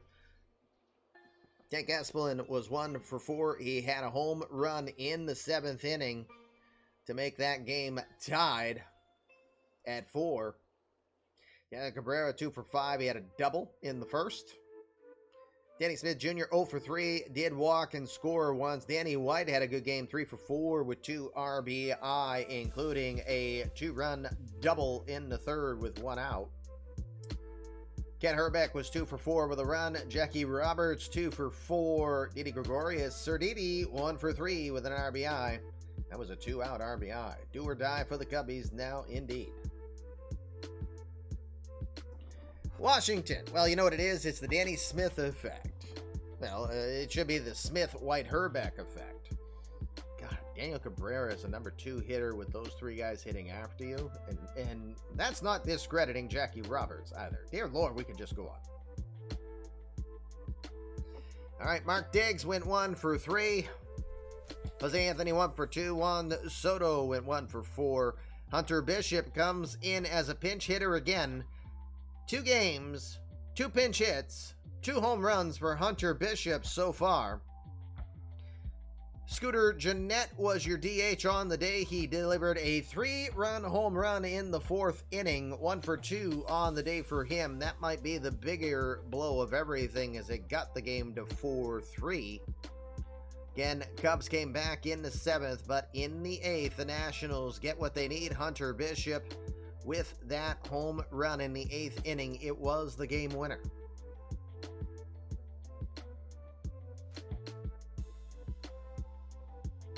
Braylon Marquez, 4 innings of work, 6 hits, 4 runs, 3 were earned. He walked 3 and struck out 3. Noah Murdoch went 5 1/3, giving up 8 hits, 3 earned runs, walking 3, striking out 2. Juan then went 1 2/3, giving up 2 hits and 1 earned run. That home run to Tank Espelin in the 7th. Juan Teixeira's 2nd appearance. It's his 2nd win of the series. 1 inning of work, just 1 hit allowed. On 12 pitches, Andrew Dahlquist pitched a perfect 9th inning with 1 strikeout to earn his 2nd save of the series. Loser of the game, or of this game, goes to Zach Jackson, inning and 2/3, giving up a hit and the home run to Hunter Bishop. That is the difference in this game. Player of the game, Scooter Gennett with the 3-run homer in the 4th.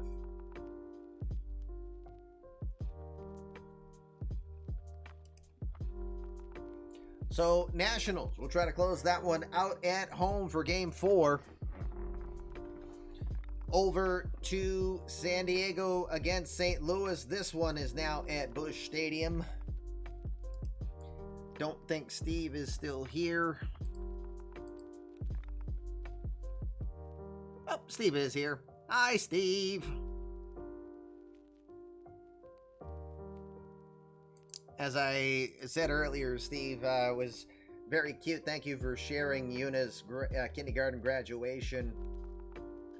I think she said when she grows up, she wants to be a yoga instructor. I have to think where you're located that could be a wonderful career for her.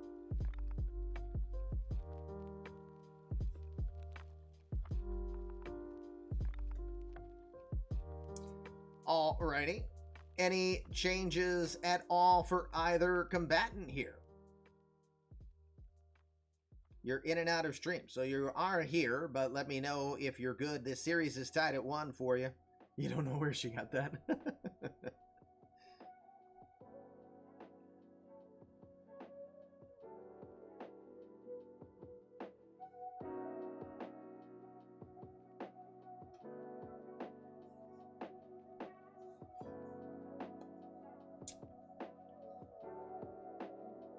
Can you see how Fernandez has hit so far? 1 for, well, nope, just 0 for 3. In the 7-0 loss.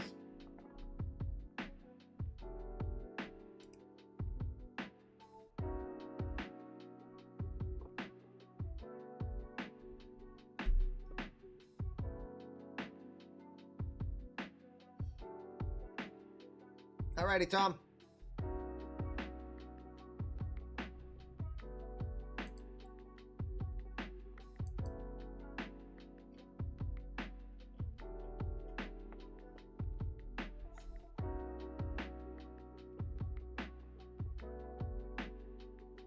Put Acuna in right, he says. Steve, let me know if you want to change anything. Both National League series were 1-1. Nats are now 2-1. This is game 3 of this series. So, first things first. Acuna in right field. Westberg at DH instead of Fernandez.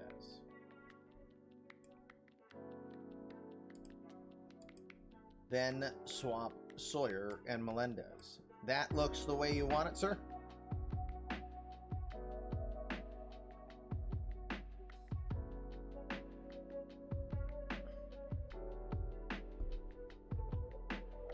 Okay, very good. Meanwhile, for Mr. Kim, he says, oops, well, first things first, let me fix this, make sure nothing changed. Good.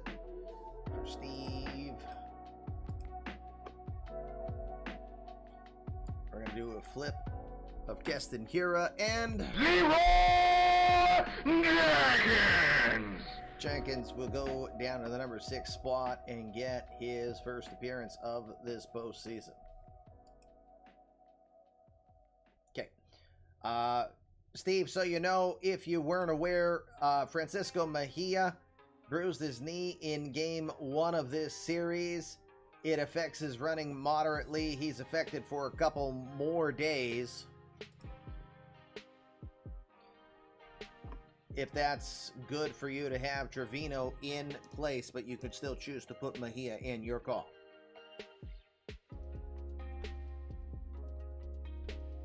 Going on a hunch. We're all day-to-day. Keep Trevino. All right, very good. Everything's there. We're going to go, well, first off, boss battle. Can we get Fluffy to do some battling against us here for a bit? Excuse me. All right, let's go to Bush.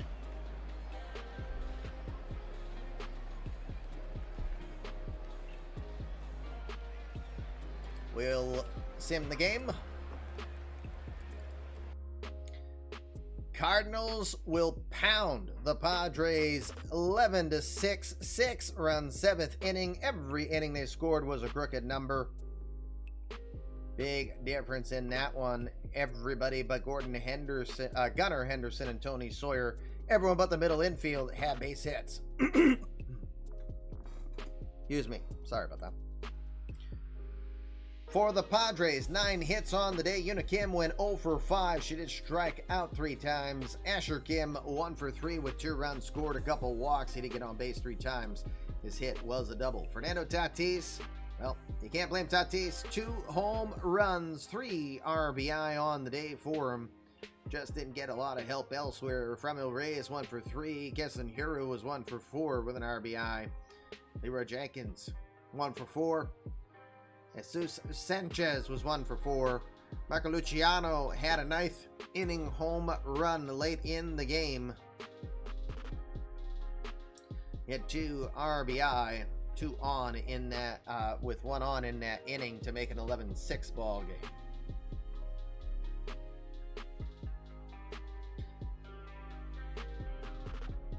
For the Cardinals, Dominic Aguilera 1 for 5 runs scored. Anthony Rendon was 2 for 4 with an RBI.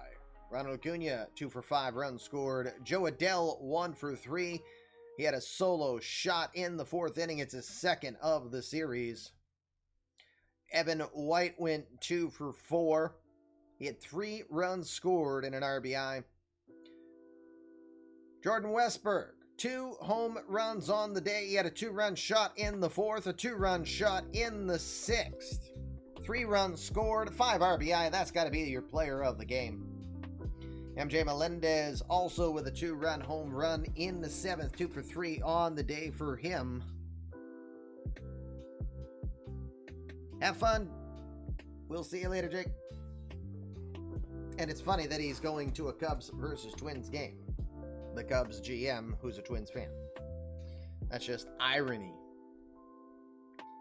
Irony. Good stuff.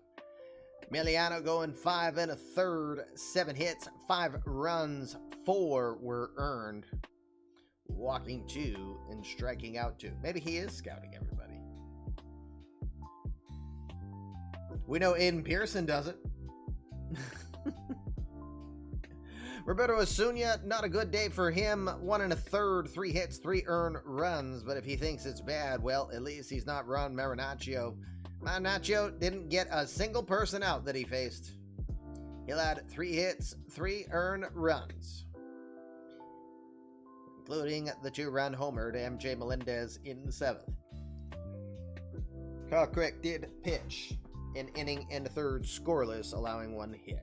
Jeremy Frank, first career postseason W for him. 7 innings of work, 5 hits, 3 earned runs, walking 1, striking out 7. On the day, he did give up 2 home runs, but he was able to manage the damage quite well. Michael Sanborn went an inning, 3 hits, 3 earned runs. It was not pretty. 2-run homer to Luciano in the 9th. Tried to go 2 innings, but he got driven from the game. Dakota Hudson comes in to shut the door and secure the victory. Cards now 1 game away from the championship series. Jordan Westberg, no surprise, player of the game in that one. All right, we're going to sim the day. And I think that this is a good time for me to take a super quick break, go to the bathroom, take the dog out, take myself out. You know what I mean. We'll check the injuries real quick before we do that. And then we will come to final coverage here on the League Division Series. No Game 5s officially yet. Game 3 of the American League Division Series will be coming up. Game 4 for the National League. Check making sure no injuries or no wacky off-season injuries. Nope. The same injuries are in place, so we are good at that point. So here's where we stand thus far. Again, Orioles lead the Rangers 2-0. Angels lead 2-0. That one shifts to Kauffman Stadium. Old friend Nate Eovaldi will take on the Angels in a moment. Cardinals will take on the Padres at Busch. Cards will look to close the series out at home. And the Nationals also will look to close their series out at home, with Steve Randolph getting his first playoff appearance. All right, I am going to step aside real quick again. Bathroom break, dog bathroom break. When we come back, conclusion of the eMLB Division Series, unless we get a Game 5. We'll be right back.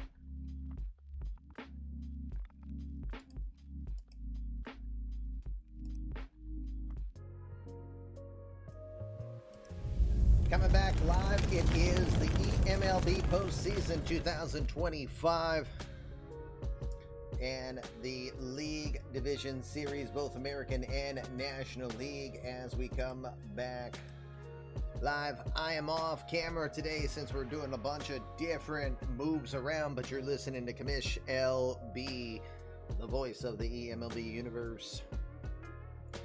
We are now back, and if you're just joining us, we have 2 series in the National League that will go to Game 4 for sure.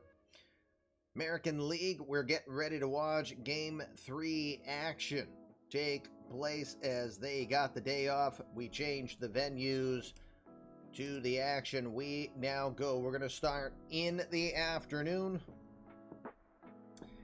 Angels will take on the Royals. Angels lead this series 2-0. Tom has left, so I don't believe he has any further instructions.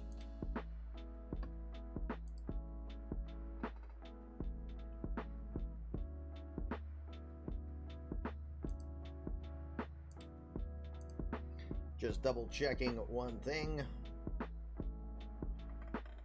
All right, Minerva. Any changes you want to do here? You got Nate Eovaldi scheduled up for this one. Join us. Meanwhile, Max Fire, thank you very much for hitting the follow button. We welcome you to the Fluffy Kitty Ninja universe.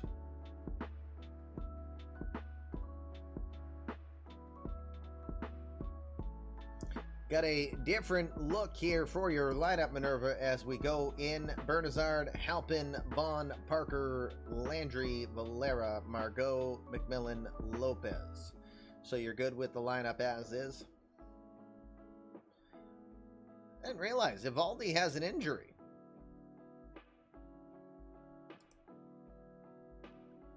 A strained oblique, it's minimal. Didn't realize that he was injured.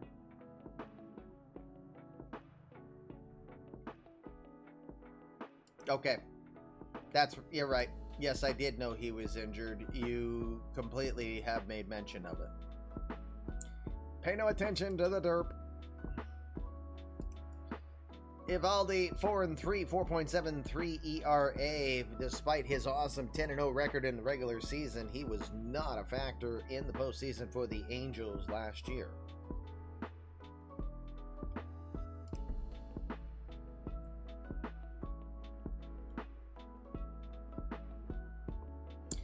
Minerva has banned Mrs. Machado from the Royals clubhouse. Yes.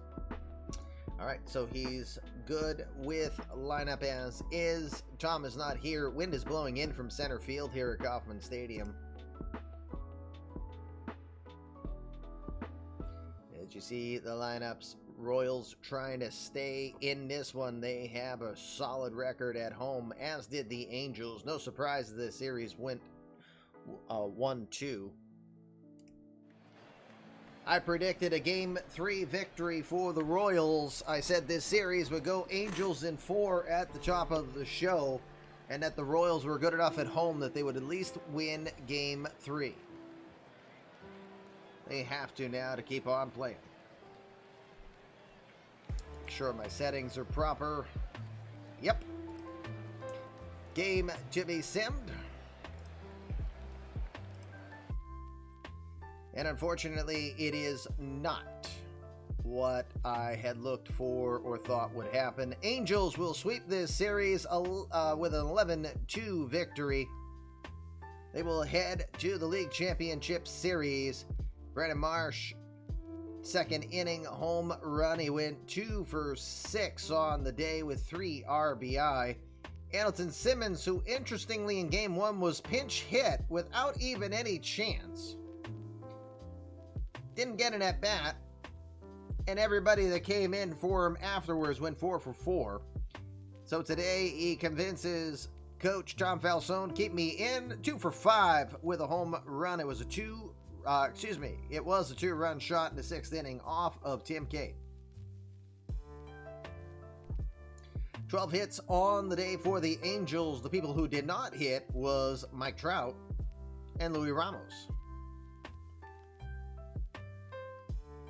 Multiple RBI days for Brandon Marsh, Tomoya Mori, Andrelton Simmons, and Sam Bianco.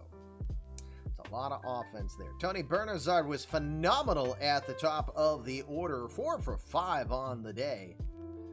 Lucas Parker also 2 for 4.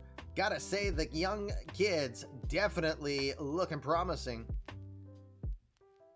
George Valera, who had a great sophomore year regular season-wise, just got his first hit of the series, 1 for 4. Nicky Lopez in his final game as a Royal, 2 for 3. Had an RBI. He went 600 with a homer and 4 RBI. He might be polishing his resume for a team looking to bring him aboard here next season. Don't count the Royals out. Would not be surprised if a qualifying offer is placed on Lopez.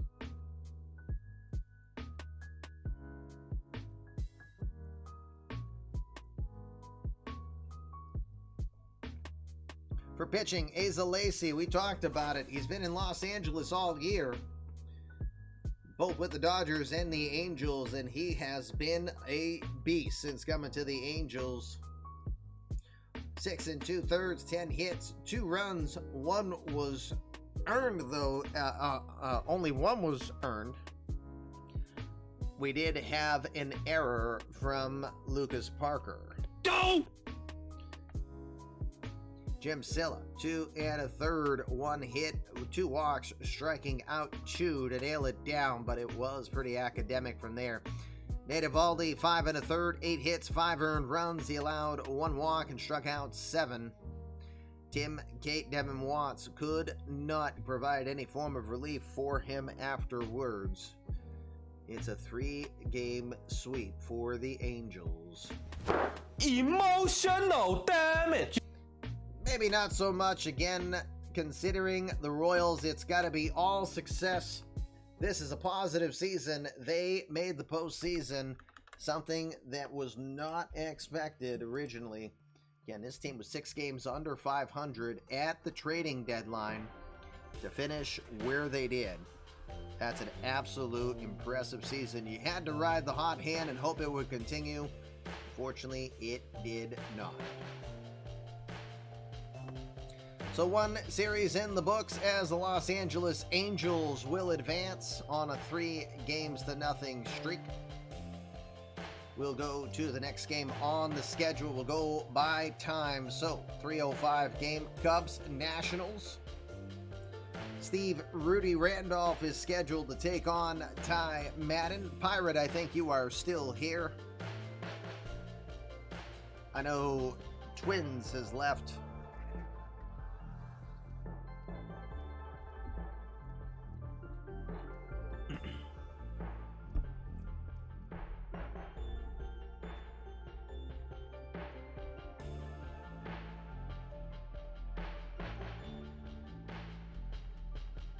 Okay. Any changes for this one, Pirate?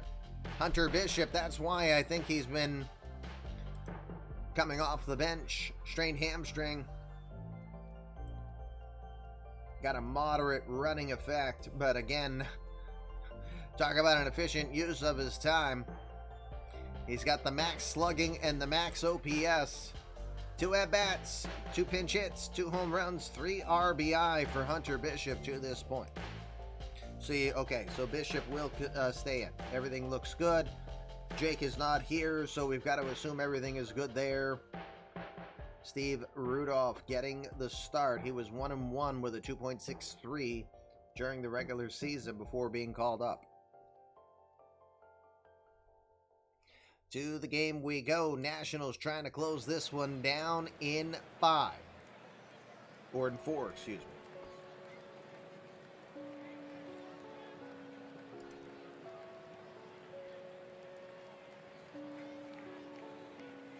Too late now.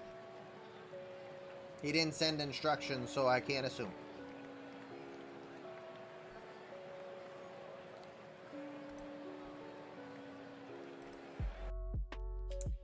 It is going to 5. Cubs win an extra inning 6-4 over the Nats.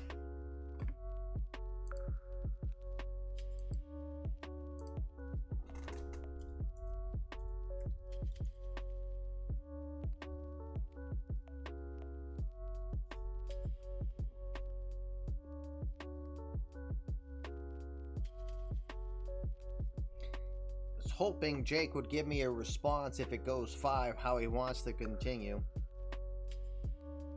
Anyway, Cubs will hang on. Okay, you would rather do it. All right, that's all I need. Pirate says he wants it done now, so it won't be done tonight. All right. Okay, very good, because either way, I'm planning to sim tonight. I'm hoping it's the championship series that we're doing instead, and leaving Monday open for a possible Game 7.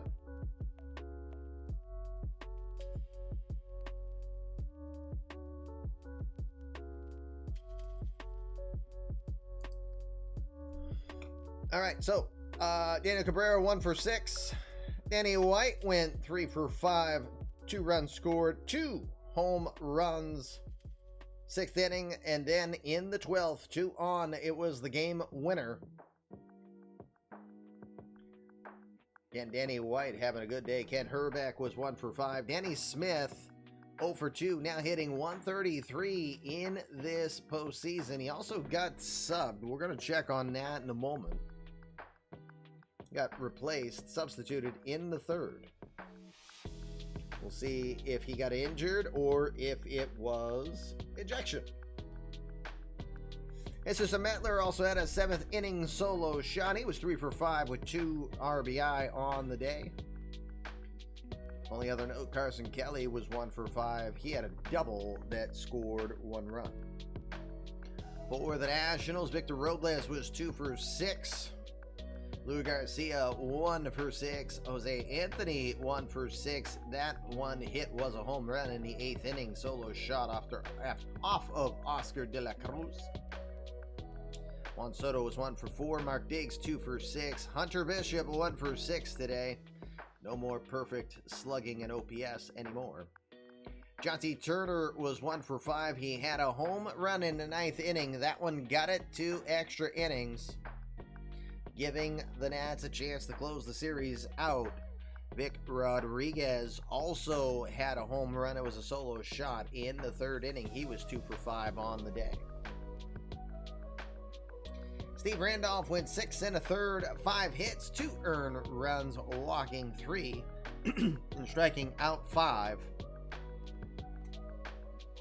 De La Cruz gave up 1 over an inning and 2/3. Craig Kimbrell, a blown save in this one, took the loss in the other one.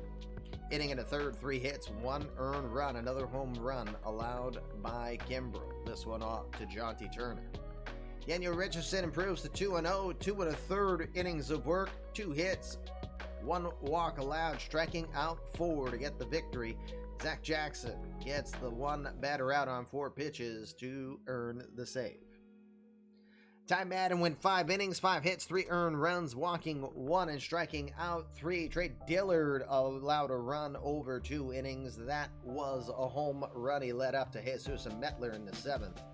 Ryan Rollison went 2 innings scoreless. Andrew Dahlquist 2/3 of an inning.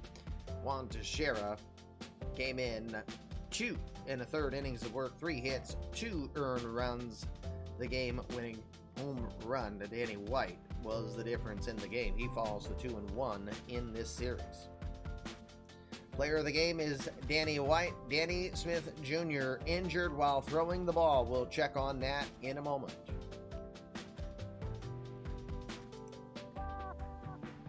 This one is going game 5, but this has already been decided by Pirate that he wants it to be done live here, so we will watch this one for sure today, during this.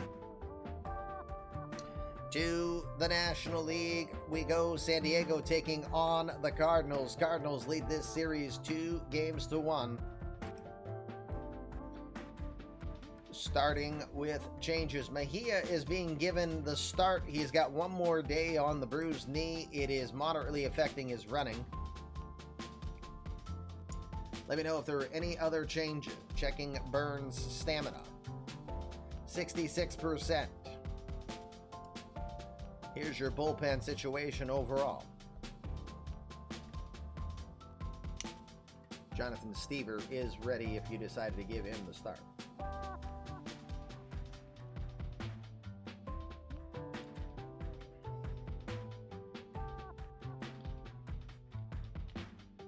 You're starting Jonathan Stever. Stever 100% rested after 57 pitches 4 days ago in game 1. So Stever. Oh, I gotta.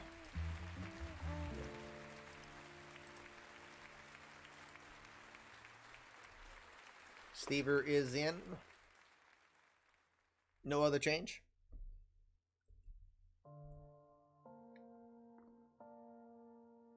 Westberg for Fernandez again. Okay, Acuna to right. Westberg the DH. Flip, Sawyer, and Melendez. Okay, that is reminiscent of the prior game. And Steve, any further changes on your end, sir? Let me do this also. Good. Everyone stayed. You're good otherwise.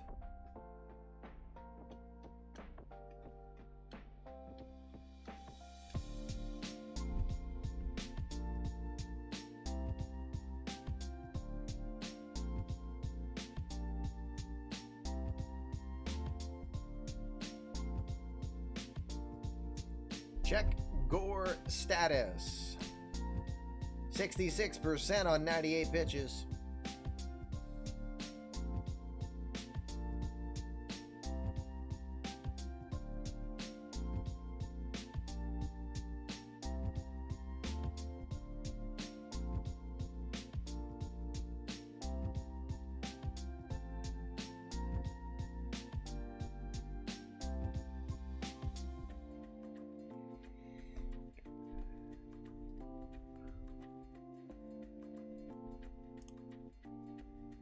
I think Steve is thinking long and hard about that one. Trevino in for Mejia. Do that.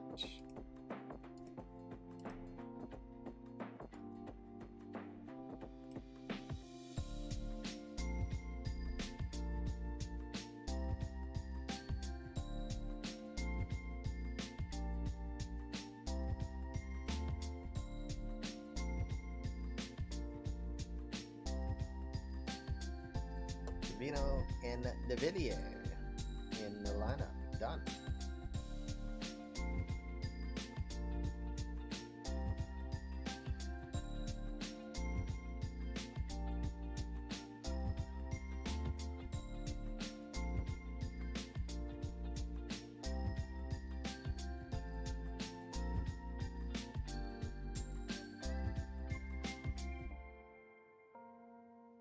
Good to go. All right, Jacob Nix is going to get the start still. Good. Everything stays as is.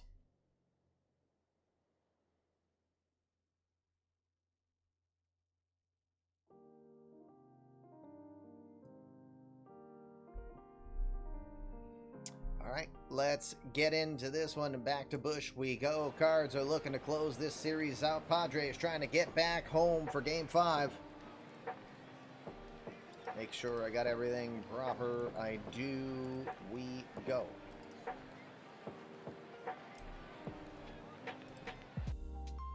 It goes to Game 5. Padres will beat the Cardinals 10-6. 5-run fourth inning helped it out. Everybody not named Jose Trevino getting a base hit for the Padres in this lineup.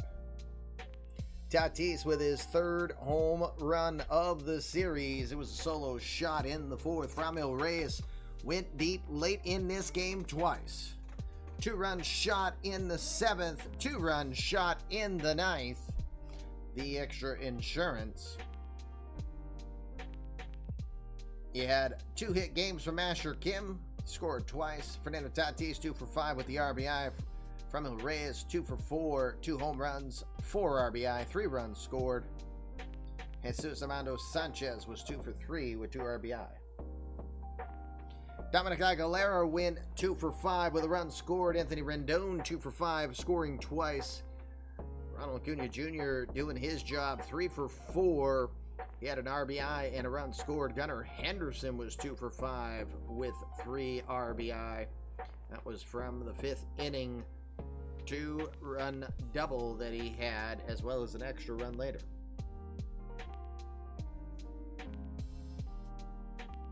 No magic from Jordan Westburg in this particular one.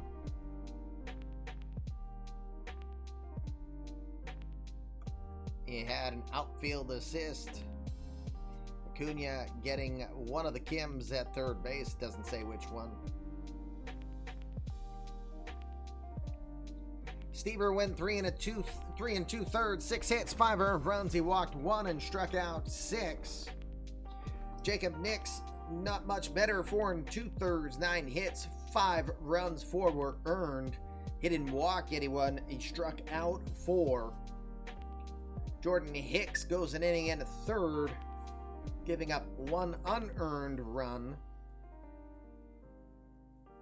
Hicks, the benefactor of the win for the time that he was in. Seth Elledge, though, gets the loss. Elledge, 2 2/3, 2 hits, 1 earned run, striking out 4, but unfortunately that is where the loss comes from. Corey Knebel, 2 innings, 3 hits, 3 earned runs. He walked 1 and struck out 2. Jonathan Loaisiga also gave up a run over 2/3 of an inning. All Hill, Nick Margavicius, George Lynch, and Kyle Crick all had scoreless stints in this one. Player of the game. From the race? Yep.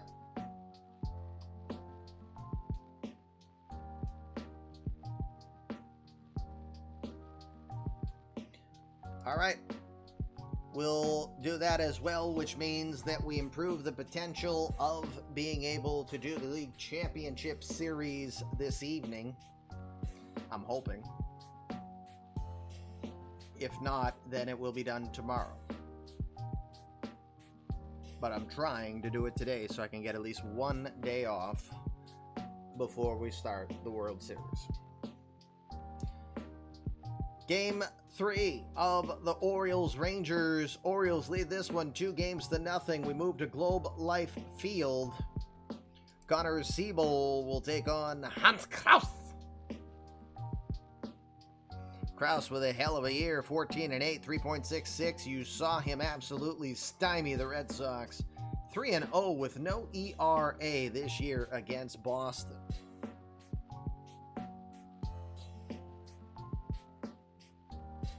Let's show you that.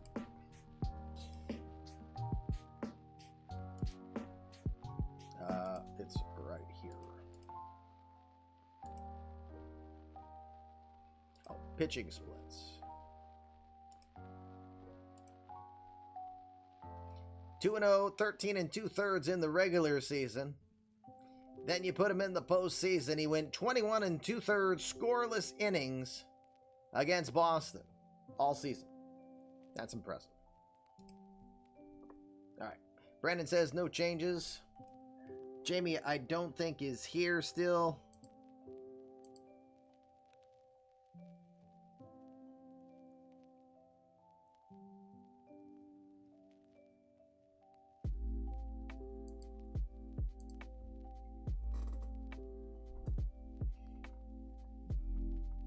All right, no changes. Connor Siebold.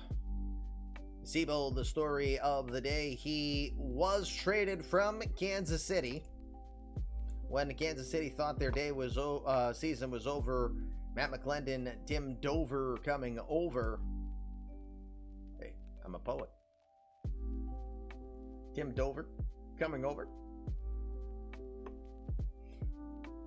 He was 8-8 with a 4.19 ERA while in Kansas City. Comes over with the to the Orioles 7-4, 3.32, locks down that solid number 3 starter behind Knight and Reed. Has himself a nice finish to his year. 15-12, 3.78 ERA for Connor Siebold. Should be a good matchup between these two pitchers. Hello, Joe the Jester. Welcome to the Fluffy Kitty Ninja Show. Okay, everything's good. Fezzik approves, huh? Anybody want a peanut? Ah!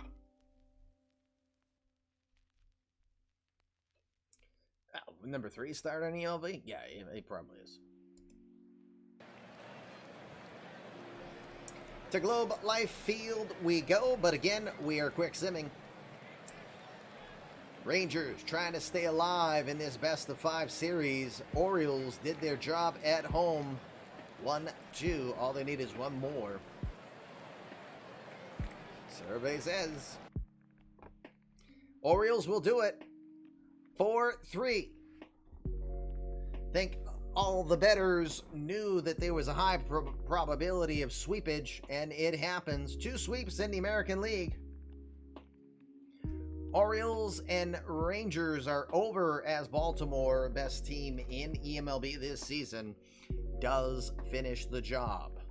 9 hits against Texas's 5. Let's look at the box scores. Alex Verdugo, 2 for 5, continuing how he has played during the regular season. Again, he won his 3rd batting title, his 1st in the American League, and of course his 1st as an Oriole.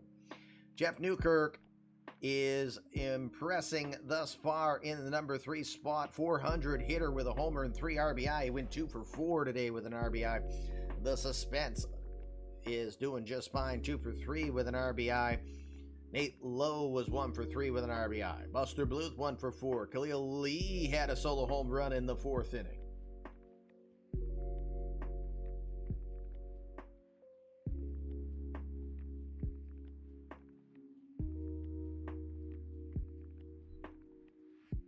So there's your series. We've got American League Championship Series all set up.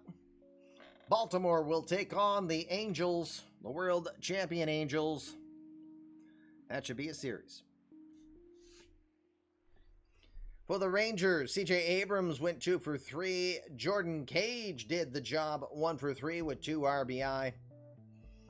Jinquonier was 1 for 4 with an RBI. Anthony Volpe 1 for 4, but that was all the Rangers could muster for offense.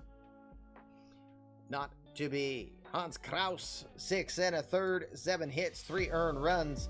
Now that is a Bill Doran special. 258 strikeouts on the year. He gets his 2nd straight Godzilla mode in the postseason, as Hans Kraus gets 8 strikeouts on the day in the losing effort. Of all people to lose it, Sidney Pelham, it only goes a third of an inning, 2 hits, 1 earned run. That was the one that needed it. Riley Cornelio did have his TP this time and went an inning and a third, scoreless. Are you threatening me? He is Cornelio.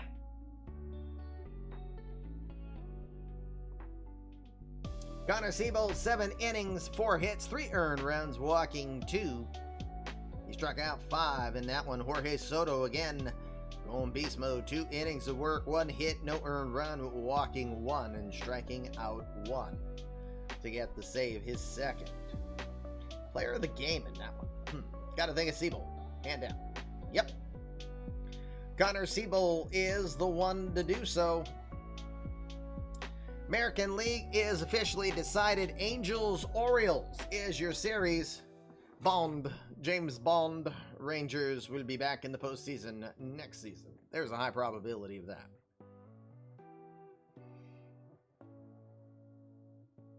All right, games are done. Let's advance. We can dance when we want to.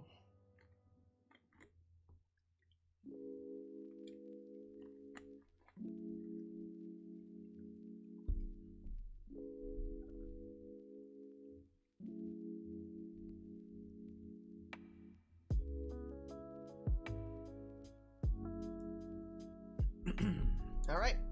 No games on the schedule because we've got the series done. We wanted to check the injury. Josh Jung gets player of the series in the Angels series.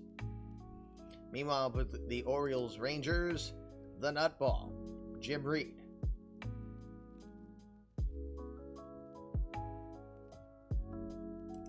Quick injury log peek.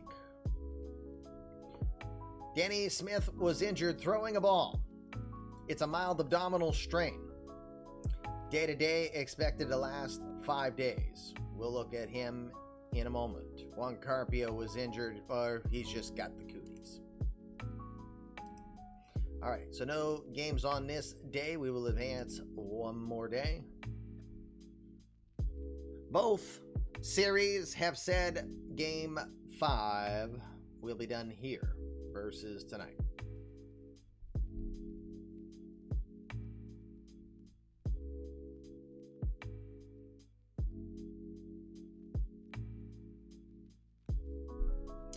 Alrighty.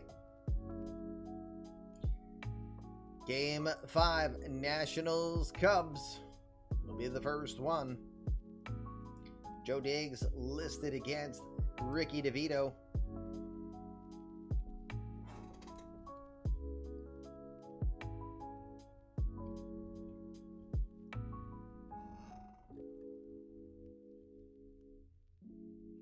Any change for you, Pirate?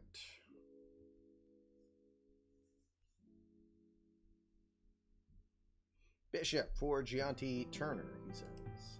Oh, gotta put the...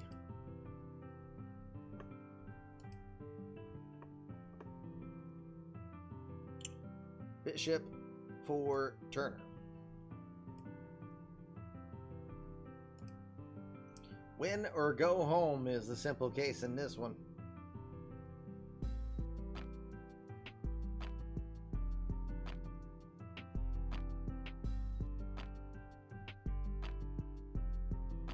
Okay, any further change? Joe Diggs, rested, ready to go. 100%. The Illusionist, 20-game winner this year, is going to try to put the nail in the coffin for the Cubs. Cubs had the injury to Danny Smith Jr., mild abdominal strain. It's a minimal effect, but the wrecking ball has been a little quiet here in his first postseason. Move Bishop up in the lineup 1 for Trey Turner.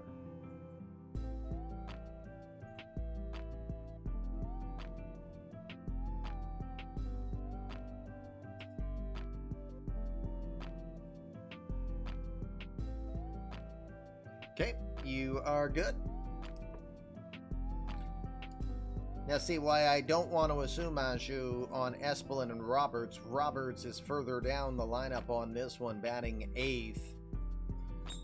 Espelin in the same spot leading off, 2 for 3 against Diggs. Don't want to really necessarily change that.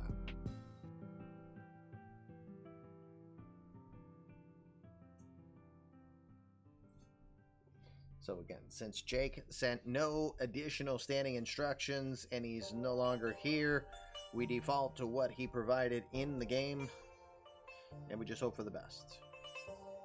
Good luck to both sides regardless. Again, you've got to game 5. Cubs have been a hell of a story all season. Nats have been your regular influence, your regular powerhouses in the National League. Is he still there? Yeah. Hold on, just gotta see the boy. He's still in the window.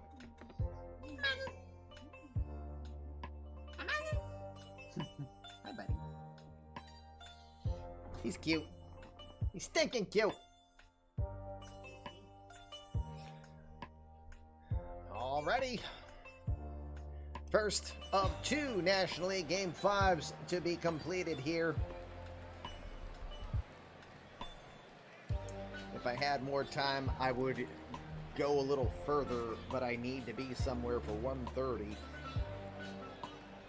And it's about a 15-minute drive, so I will not do so. But we're going to do it this way. Well, there'll be a lot of long-term battles on this team, a lot of control on this roster for quite a while.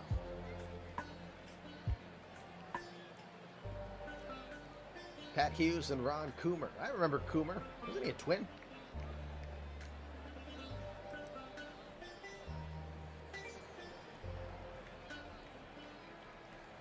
Winner is the Washington Nationals. Will win 5-3.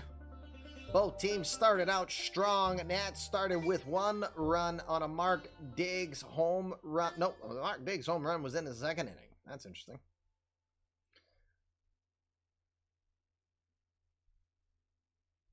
Thought that would have been the case, but nope.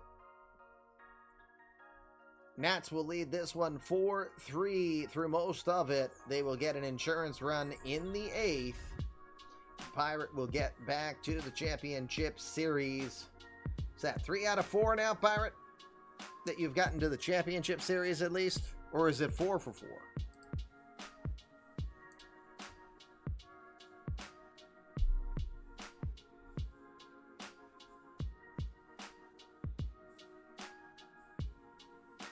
Vic Rodriguez, the only guy in the Nats lineup to have a multi-hit game, 2 for 4. Juan Soto, 0 for 3. Louis Garcia, 0 for 4. Your champion, all right, 4 for 4. Pirate is a staple in the National League Championship Series.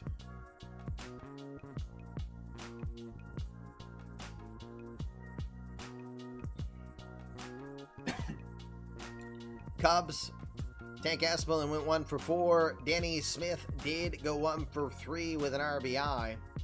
Ken Herbeck, 2 for 4. Carlos Stanton was 0 for 4 on the day. Danny White 0 for 3 on the day.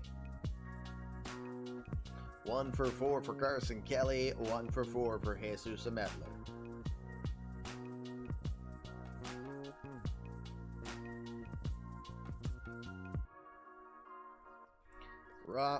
Victor Robles got thrown out at home too.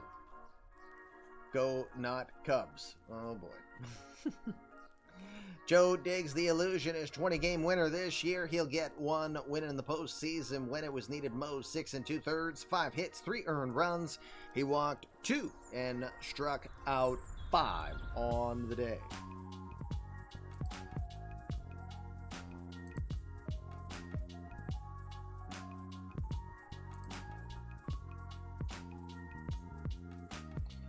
Ryan Rolison went an inning and a third, giving up 1 hit. Andrew Dahlquist, scoreless 9th to get his 3rd save of the series.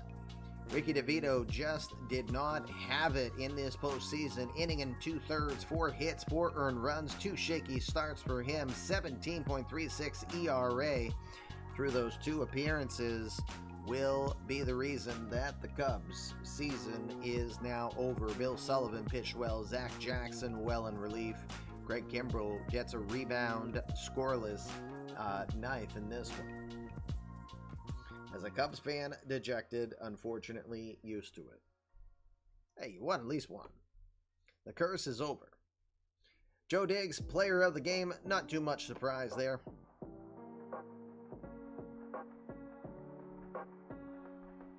So, Washington awaiting the winner of the last game of this series and of this division series. It's not over. Oh, yes, it is over in this universe, isn't it? What year did they win?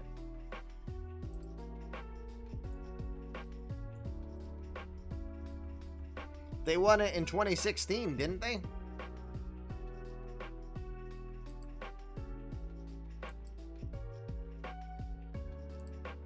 I don't know, you tell me. Probably because you switched Burns last game, didn't you?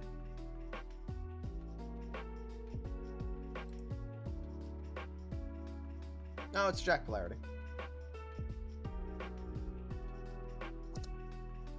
2016 is when the Cubs won the World Series, so the curse is over in this universe too. It's 2019 and beyond that doesn't. So the Nationals have not won a World Series championship in this universe.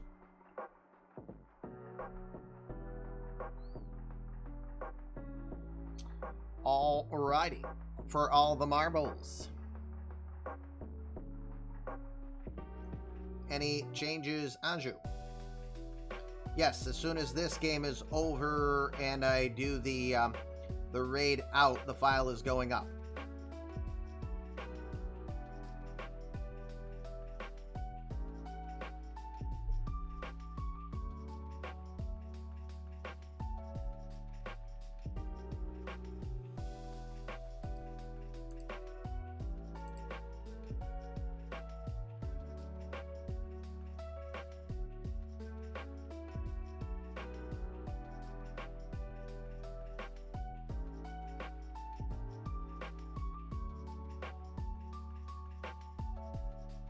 All right, so changes for Anju. Flaherty go for sure. Swap Melendez and Dewey. Melendez in place of Jason Dewey. Westberg for Fernandez. Acuna to right field. Westberg to DH. Henderson to 5th. Slide everyone else down 1. Does that look like you want?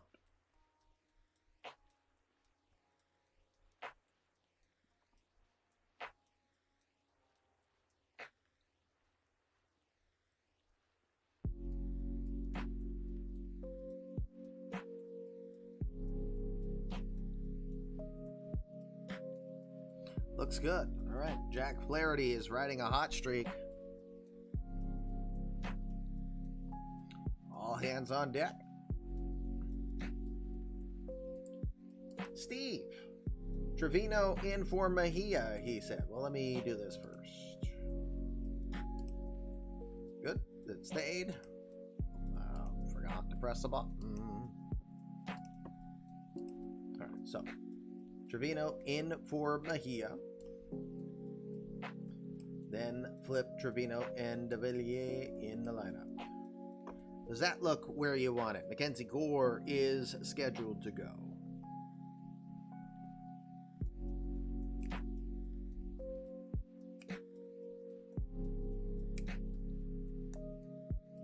Good to go, you say. Why did that happen? What the hell's going on with that? All right, AI off, or AI on, I should say. AI is on. 12:54, so got to do the same. Louis Ramirez, we got to change your hat, sir. Got to make a note on that. To Petco. We go.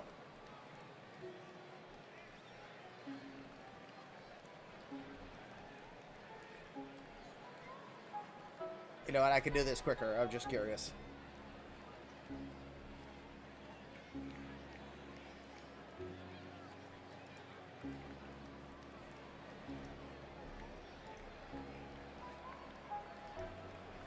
No score through 2.5.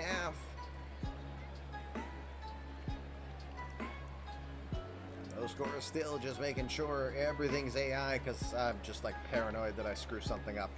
No, Mithoki, nice try though. I'm just doing it this quick because I'm just curious and I had just a little extra time. Not a lot. That's why I'm quick. 1-0 lead now for San Diego. How'd they get it? Home run from Reyes. His third of the series. Nice try, Cardinal. Top 5. No score for the Cards. It's 1-0 still Padres. Flaherty still there. It's now 2-0.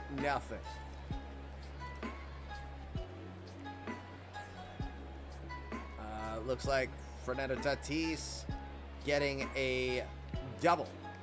A 2-out double with one on is the RBI.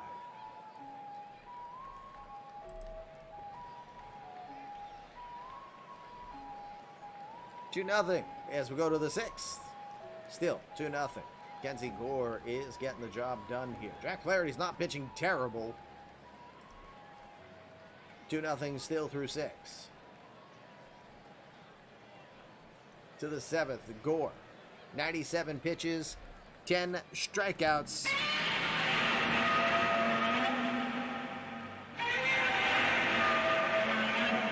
Double Godzilla mode for you, sir. Still 2-0. Thomas Sabuki now coming in to pitch on this one.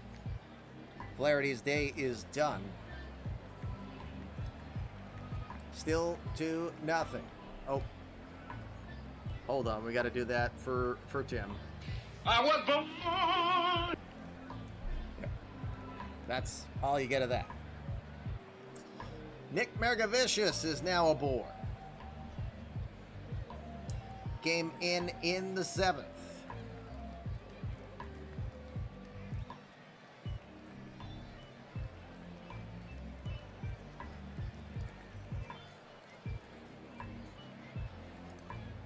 Two nothing still.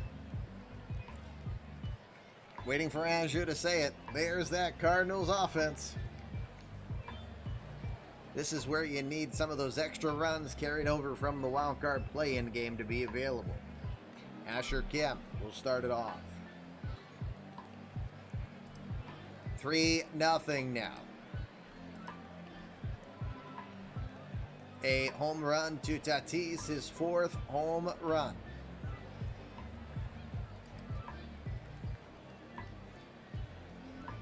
All right, I got a little bit of time, not a lot.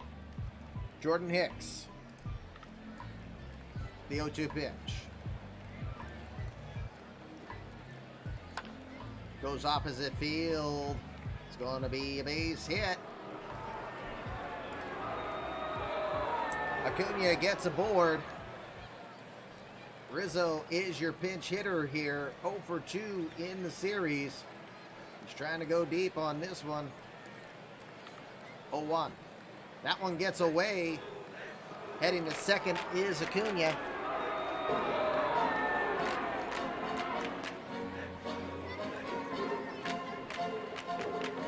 2-1 now.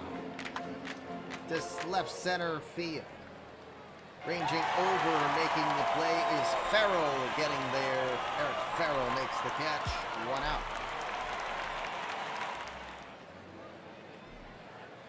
Gunnar Henderson is your batter. He's 1 for 3 today.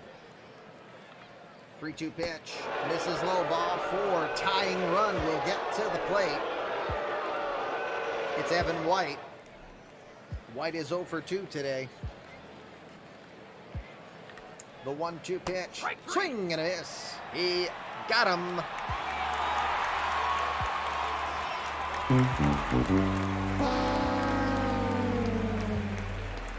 Louis Urquiza comes in for the DH role.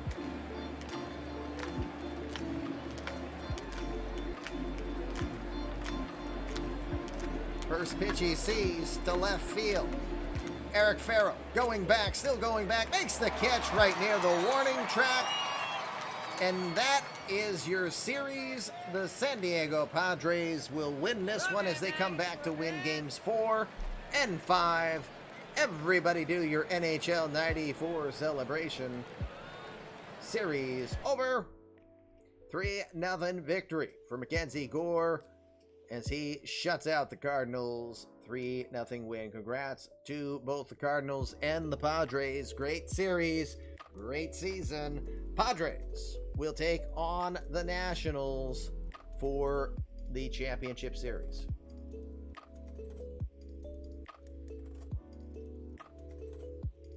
Aguilera, Rendon, Acuna with hits. Henderson with a hit. Westberg with a hit. But that was it.